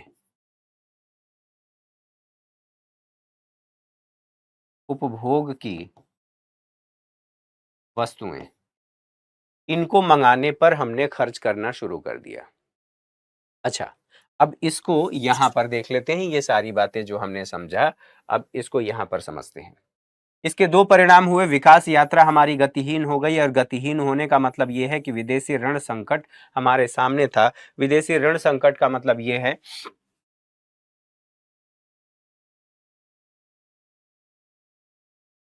विदेशी ऋण संकट, जो हमने ऋण लिया था उसको चुकाना भी था, और साथ ही साथ हमें अन्य देशों से हमने जो खरीदा है उसका भुगतान भी करना था। भुगतान करने के लिए हमारे पास जो फॉरेन करेंसी रिजर्व है वो नहीं बचा। जो किताबों में बताया गया है कि हमारे पास 15 दिन,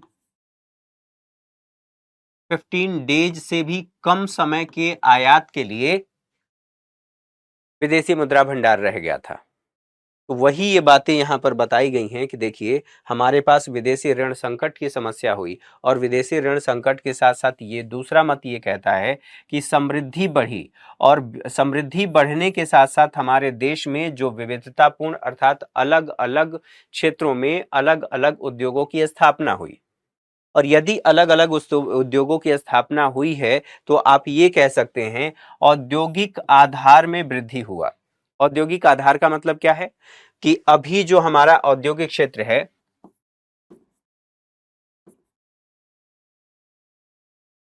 औद्योगिक आधार, मान लेते हैं पहले हमारे पास 100 फैक्ट्रियां थीं, और अब इन फैक्ट्रियों का दायरा बढ़ करके 1000 हो गया, ऐसे समझिए। और 1000 किसी एक क्षेत्र में नहीं, अलग अलग क्षेत्रों में, अलग अलग क्षेत्रों में, किसी एक ही क्षेत्र में किसी एक ही प्रकार की कंपनी का विस्तार नहीं हुआ, औद्योगिक क्षेत्र का विस्तार नहीं हुआ, बल्कि अलग अलग वस्तुओं और सेवाओं का उत्पादन करने वाली कंपनियों का विस्तार हुआ। तो ये कहा जा रहा है कि यहाँ पर विविधतापूर्ण औद्योगिक आधार बढ़ा, और आधार बढ़ने से लोगों को रोजगार मिली, लोगों की आय बढ़ी, और जो हमारी जीडीपी है, जीडीपी बढ़ी। यह भी कहा गया कि जो हमारा कृषि उत्पाद है उसमें भी हमने देखा कि उसमें भी वृद्धि हुई, कृषि उत्पादन भी सुधरा था, क्योंकि हमने तमाम तरह के संरक्षण प्रदान किए थे। अब ये देखा गया कि ये सब सारी चीजें, ये दो मत तो हमारे पास हैं, लेकिन इसका जो अंतिम परिणाम हम देखते हैं जो हमारे सामने है, ये सही बात है कि समृद्धि बढ़ी और उद्योगों का विस्तार हुआ, लेकिन यह भी हमारे सामने फैक्ट है कि 1991 का विदेशी ऋण संकट हमारे सामने आ गया। और विदेशी ऋण संकट अर्थात जो हमारे पास विदेशी मुद्रा भंडार था, जो रिजर्व था, वो कम हो गया। और जैसा कि थोड़ी देर पहले मैंने फिर से रिपीट किया था कि 15 डेज के लिए ही हमारे पास रह गए थे कि हम इतने दिन का ही आयात कर सकते थे, अपनी आवश्यकताओं को पूरा कर सकते थे। अब यहाँ एक और चीज ध्यान रखिए कि ये स्थिति अगर उस समय की देखेंगे तो उस समय लगातार हम 3 युद्ध लड़ चुके थे, और उन युद्धों का प्रभाव भी हमारे ऊपर था। जब कोई भी देश किसी दूसरे देश के साथ युद्ध लड़ता है तो दोनों ही देशों की अर्थव्यवस्था पीछे जाती है। पीछे जाने का मतलब यह है कि उनका विकास, उनकी समृद्धि प्रभावित होती है, क्योंकि युद्ध में बड़े पैमाने पर विध्वंस होता है, और विध्वंस के साथ साथ उसका अन्य क्षेत्रों में भी नकारात्मक प्रभाव देखने को मिलता है। तो वो हमारे सामने थी। 15 दिन के लिए तो आपके जहन में ये आ रहा होगा कि 15 दिन हम कैसे मान लिए थे, कैसे हम समझ गए कि 15 दिन के लिए है। तो दरअसल 15 दिन के लिए इसलिए कहा गया क्योंकि जो हम प्रतिदिन के हिसाब से आयात करते थे, जितनी आवश्यकताएं थी प्रतिदिन के हिसाब से, और जो हमारे पास रिजर्व था, हमने दोनों को देख लिया कि एक दिन में हम इतने मुद्रा में आयात कर रहे हैं, विदेशी मुद्रा में, तो 15 दिन में हम कितना आयात करेंगे, हमारी कितनी आवश्यकताएं हैं, और फिर उसके आधार पर अनुमान लगा लिया गया कि केवल 15 दिन का हमारे पास बचा हुआ है। ठीक। अब इसके लिए जब ये रिजर्व हमारे पास नहीं था, और आज के संदर्भ में, आज के परिप्रेक्ष्य में अगर कोई भी अर्थव्यवस्था ये कह दे कि मैं बिल्कुल आत्मनिर्भर हूँ, मुझे विश्व की अन्य किसी अर्थव्यवस्थाओं की ज़रूरत नहीं है, वहाँ से आयात मुझे करने की ज़रूरत नहीं है, तो ये बिल्कुल गलत बात होगी। क्योंकि विश्व की सभी अर्थव्यवस्थाओं को अपने पड़ोसी या दूरस्थ पड़ोसी या विश्व के किसी न किसी देश से किसी वस्तु या सेवा का आयात करना ही पड़ता है या निर्यात करना पड़ता है। अगर आप आयात कर रहे हैं तो भी आपकी आवश्यकता है। मान लीजिए आप बहुत बड़ी अर्थव्यवस्था है, बहुत अच्छा बना रहे हैं और प्रोडक्शन कर रहे हैं, तो प्रोडक्शन कर रहे हैं तो घरेलू अर्थात जो डोमेस्टिक आपका मार्केट है वहां पर तो खपत जितना होना चाहिए वो हो रहा है, लेकिन आपको ये भी तो देखना पड़ेगा कि मुझे नया बाजार मिलना चाहिए, तभी आपका प्रगतिशील उत्पादन होगा। प्रगतिशील उत्पादन का मतलब यह है कि लगातार आपके उत्पादन में वृद्धि होगी और तभी आपकी आर्थिक समृद्धि बढ़ेगी। आप बना रहे हैं, अब मार्केट आपके पास है ही नहीं। तो इसलिए विश्व की सभी अर्थव्यवस्थाएं एक दूसरी अर्थव्यवस्थाओं पर किसी न किसी प्रकार से निर्भर हैं, चाहे वो आयात के संदर्भ में हो चाहे निर्यात के संदर्भ में हो। आज अमेरिका, आज के संदर्भ में सोचिए, अमेरिका से हमारे संबंध बेहतर हैं। अभी वो बताऊंगा कि क्यों हमारे संबंधों में सुधार आया। अमेरिका से हमारे संबंध बेहतर हैं, लेकिन उसका कारण क्या है ये समझना जरूरी है। हमने 1991 में रिफॉर्म किया और उस रिफॉर्म का परिणाम ये हुआ कि विश्व के कई देशों को भारत एक बाजार के रूप में दिखा और उन देशों ने भारत के साथ अपने संबंधों को सामान्य करना शुरू कर दिया। संक्षेप में ये बता दिया, आगे चल करके और बात करेंगे। तो जो विदेशी ऋण संकट था, उस संकट का समाधान करने के लिए हमने ये सोचा कि भैया अब हमें सुधार करना पड़ेगा। सुधार करने के लिए हमने क्या किया वो अभी थोड़ी देर में आएगा, ठीक है। और उसके लिए फिर यहां पर नई नीति लाई गई और इसी नीति को कहा गया एलपीजी रिफॉर्म्स। एलपीजी रिफॉर्म कहा गया, ठीक है। अब ये जो एलपीजी रिफॉर्म है इसमें दो भाग हैं और दो भाग कौन से हैं उनको अब आगे चल करके देख लेते हैं। तो यहां पर आप लोगों के जहन में आएगा कि ये जो विदेशी ऋण संकट था ये क्या था, ये मैंने बता दिया। विदेशी मुद्रा के बारे में बता दिया। नई नीति क्या लाई गई, यही नई नीति अब हम आगे पढ़ने वाले हैं और बाद में उसके सभी आयाम को पढ़ने के बाद समीक्षा देखेंगे कि दरअसल उसका क्या सकारात्मक और नकारात्मक प्रभाव हुआ। तो यहां पर देखिए इसकी पृष्ठभूमि क्या थी। अब इस पृष्ठभूमि, पहले आपने इंट्रो देख लिया, इंट्रो में ये सारी बातें हुई। अब पृष्ठभूमि की बात कर लेते हैं।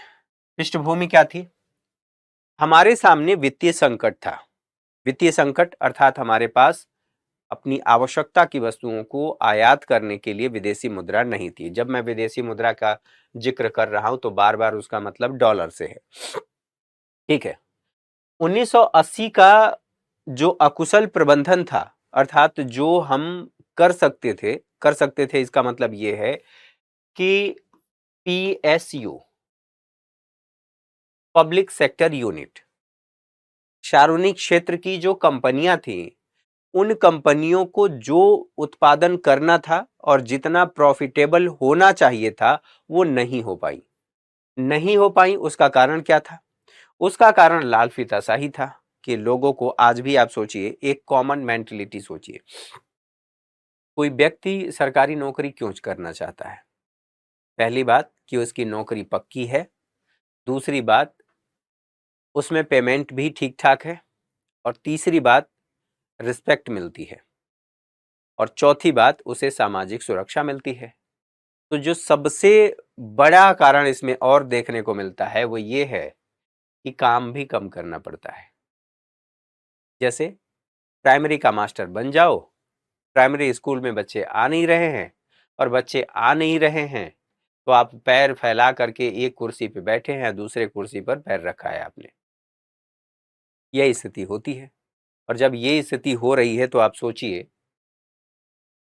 कि जो बच्चों को पढ़ाने के लिए टीचर गया है वो टीचर पढ़ा नहीं रहा है, बच्चे पढ़ेंगे नहीं, और जब आउटपुट नहीं मिलेगा तो पेरेंट्स धीरे धीरे उस सरकारी विद्यालय से अपने बच्चों को निकालना शुरू कर देंगे।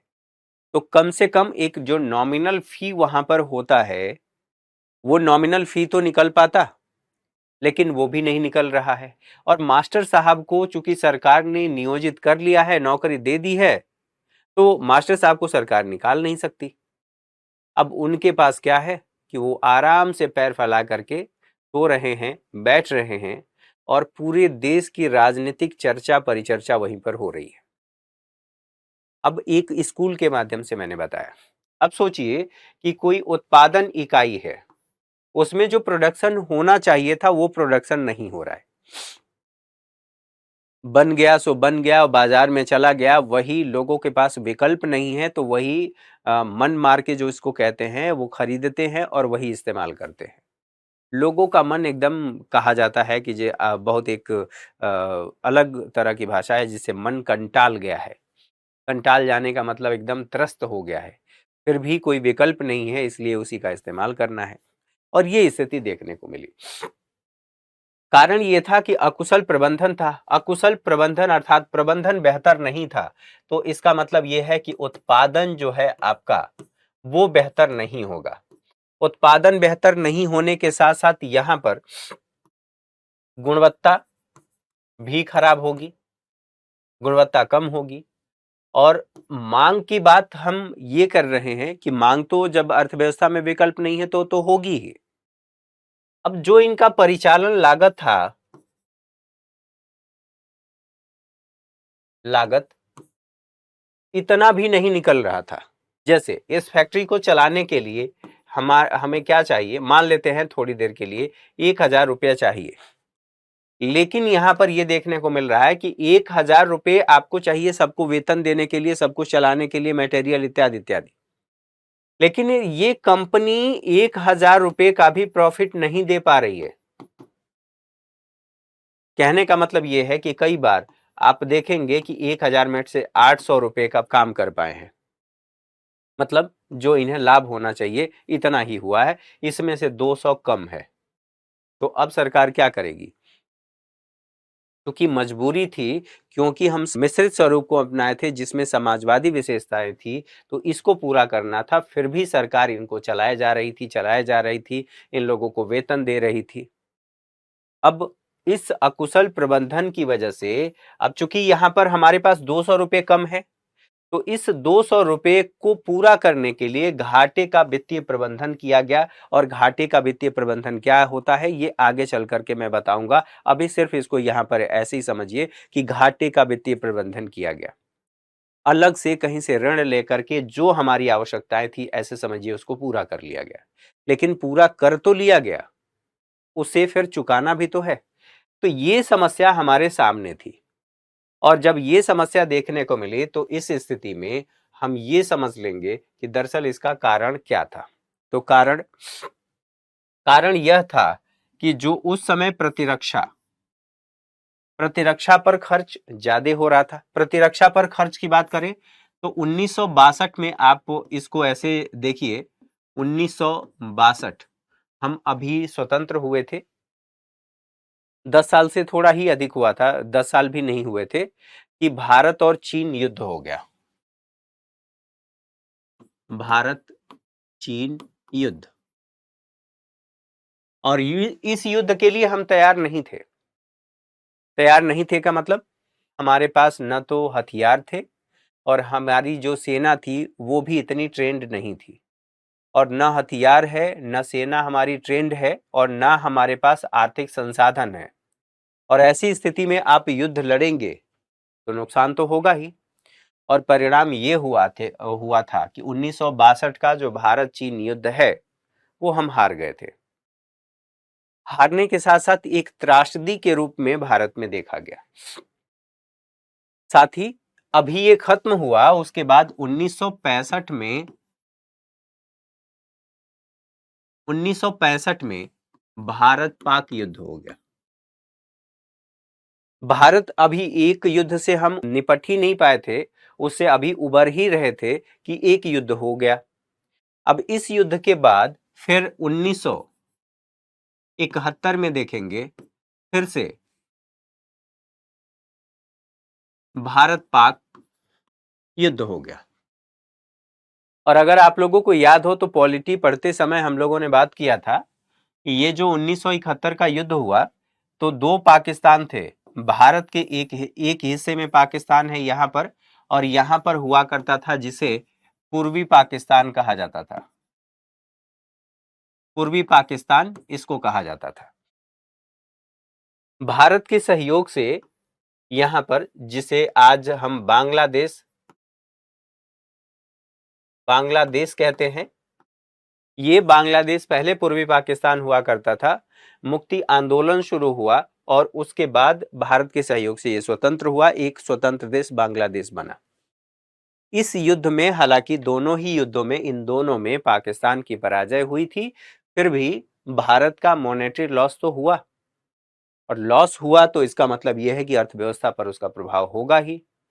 तो विकास की जो हमारी रणनीतियां थी और पंचवर्षीय योजनाओं को देखेंगे तो इस दौरान हम लोगों ने रोलिंग प्लान भी चलाया था। पंचवर्षीय योजनाएं संसाधनों की कमी की वजह से ठीक ढंग से काम नहीं कर पाई, उनका आवंटन नहीं हो पाया क्योंकि हमारे पास संसाधन नहीं थे, तो इसलिए रोलिंग प्लान भी लाया गया। ठीक है, योजना अवकाश भी कई बार कहा जाता है। तो ये आपने समझ लिया कि इसकी वजह से हमारे सामने बहुत सारी समस्याएं भी थी। अब ये तो था ही जो डायरेक्टली हम देख रहे थे कि युद्ध हो रहा है। इसके अलावा आप पाकिस्तान में देखेंगे, पाक प्रायोजित, आप ऐसे कह लीजिए, आतंकवाद। आतंकवाद जो पाकिस्तान प्रायोजित था, और अगर आप लोगों को याद हो तो J+K में लगातार जम्मू और कश्मीर में घुसपैठ, आतंकवाद की घटनाएं हो रही थी। लगातार सीमा पर गोलीबारी हो रही थी पाकिस्तान की तरफ से। हमारे सामने ये समस्या थी, और इन समस्याओं के साथ साथ देश के अलग अलग हिस्सों में अलग अलग मांग उभर रही थी, और भाषाई आधार पर, क्षेत्र के आधार पर, धर्म के आधार पर अलग अलग राज्यों की मांग हो रही थी, अलग अलग देश की मांग हो रही थी राज्यों के द्वारा। पंजाब की बात कर लीजिए, उधर नॉर्थ ईस्ट की बात कर लीजिए, और अगर आप लोगों को याद हो रियासतों का एकीकरण, तो रियासतों के एकीकरण की वजह से भी भारत में समस्याएं थीं। रियासतों को हमने एकीकृत तो कर लिया था, लेकिन उनको एक संविधान और एक झंडे के तले लाना अभी भी एक दुरूह कार्य बना हुआ था। हम लाभ भले लिए थे, लेकिन कहीं ना कहीं सेपरेशन की स्थिति देखी जा रही थी। हमने जम्मू कश्मीर को स्पेशल स्टेटस दे दिया, तो आंतरिक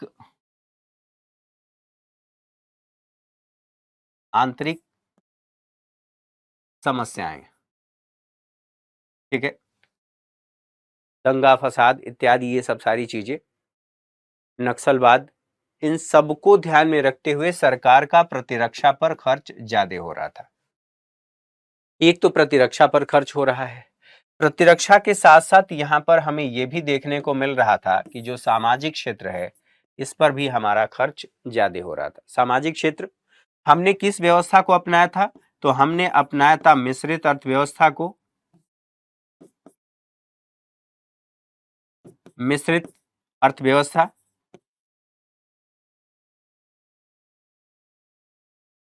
हमने मिश्रित अर्थव्यवस्था को अपनाया था, और मिश्रित अर्थव्यवस्था में हमने जो ज्यादा प्रायोरिटी दिया था उस समय के हिसाब से, वह समाजवादी। ठीक है, इसको हमने प्राथमिकता दिया। अब प्राथमिकता देने का मतलब यह है कि हमने कल्याणकारी योजनाओं की शुरुआत की। कल्याणकारी योजनाएं, और इन योजनाओं पर खर्च हमारा हो रहा था, लगातार गवर्नमेंट का एक्सपेंडिचर बढ़ रहा था, सरकार इस पर खर्च कर रही थी। खर्च क्यों कर रही थी? क्योंकि लोगों को न्यूनतम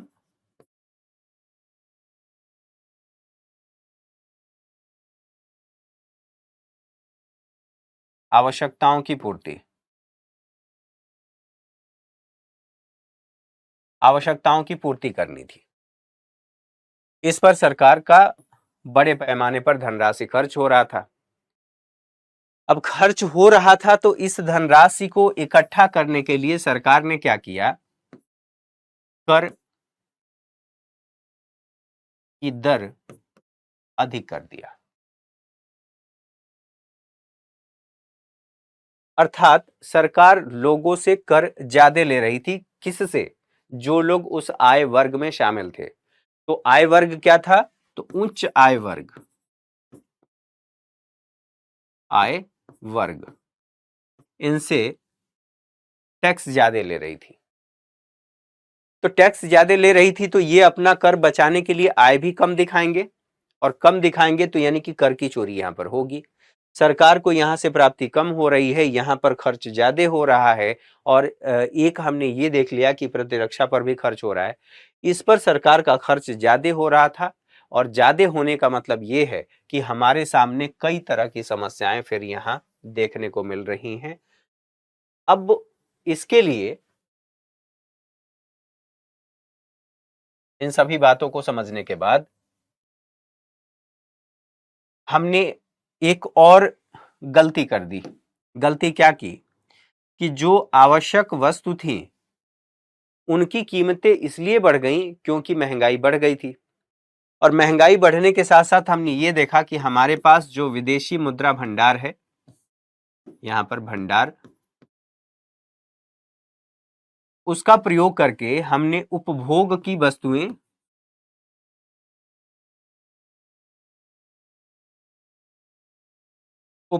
वस्तुओं का हमने आयात किया। और आयात करने का मतलब यह है कि हमारा विदेशी मुद्रा भंडार जाएगा ही। तो अब यहां पर क्या हुआ कि जो देश है उसमें आवश्यक वस्तुओं की कीमतें बढ़ गईं, और इसका मतलब यह हुआ, जो इकोनॉमी की भाषा में कहते हैं कि मुद्रास्फीति बढ़ गई। आवश्यक वस्तु कौन कौन सी हो सकती हैं? तो एक तो खाद्यान्न, और बाकी अन्य चीजें जो भारत सरकार विदेशों से आयात करती थी, उन वस्तुओं की भी कीमतें बढ़ गई। तो मुद्रास्फीति, अब अगर अर्थव्यवस्था में किसी वस्तु की मांग अधिक हो जाए, ठीक है, मांग अधिक हो और उसकी आपूर्ति आपूर्ति कम हो, तो कीमत कैसी होगी? कीमत यहां पर कैसी होगी? कीमतें, मांग ज्यादा है, आपूर्ति कम है, तो इसकी कीमतें बढ़ जाएंगी। और ठीक इसके उल्टा, अगर मांग कम है, आपूर्ति अधिक है, तो यहां पर कीमत कम हो जाएगी। अब इसको समझिए, आपके पास पैसा है, मेरे पास भी पैसा है, 10 लोग हैं, 10 लोगों के पास पैसा है। वो जाकर के बाजार में कार के लिए डिमांड करते हैं कि मुझे कार चाहिए। कार कितनी है? कम है। और कार कम है, अर्थात 10 लोग खरीदार हैं, कार केवल 6 है। तो ऐसी स्थिति में जो सेलर है, जो विक्रेता है, वो इसकी कीमतें बढ़ा देगा। और यही स्थिति यहां पर देखने को मिल रही है कि उस समय मांग ज्यादा थी, आपूर्ति कम थी, और कुछ वस्तुओं का उत्पादन नहीं हो रहा था। तो इस वजह से आप कह लीजिए कि आपूर्ति कम थी, इसकी कीमतें बढ़ गईं। और कीमतें बढ़ने का मतलब यह है कि आवश्यक जो या आप ऐसे कह सकते हैं, जीवन के उपभोग की जो वस्तुएं हैं, जो आवश्यक वस्तुएं हैं, उनकी पूर्ति नहीं हो पा रही थी। हम जरूरत की वस्तुएं नहीं खरीद पा रहे थे। और नहीं खरीदने का मतलब तो सीधा सीधा से यही है कि जो हमारी मूलभूत आवश्यकताएं हैं, वो प्रभावित हो रही हैं। और यदि मूलभूत आवश्यकताएं प्रभावित हो रही हैं, तो फिर आपका स्वास्थ्य, शिक्षा, जो गुणवत्तापूर्ण, अगर मैं संक्षेप में कहूं तो गुणवत्तापूर्ण जीवन आपका प्रभावित होगा। आप ऐसे भी कह सकते हैं कि विकास प्रभावित होगा, समृद्धि नहीं, विकास प्रभावित होगा। और ये स्थिति यहां पर उस समय देखने को मिली। अच्छा, ये बातें तो हमने देख लिया, समझ लिया। अब उस समय क्या हुआ, इन सभी समस्याओं को ध्यान में रखते हुए सरकार ने कुछ उपाय किए। तो समाधान करने के लिए सरकार ने ये कहा कि हम अब क्या करें इसके लिए। तो सरकार ने दो उपाय किए। एक को कहा जाता है कि अस्थायित्वकारी उपाय, और दूसरे को कहा जाता है संरचनात्मक उपाय। अब इन उपायों को एक एक करके, एक एक स्लाइड के माध्यम से हम समझेंगे, क्योंकि यहाँ पर ये व्यापक संकल्पना है।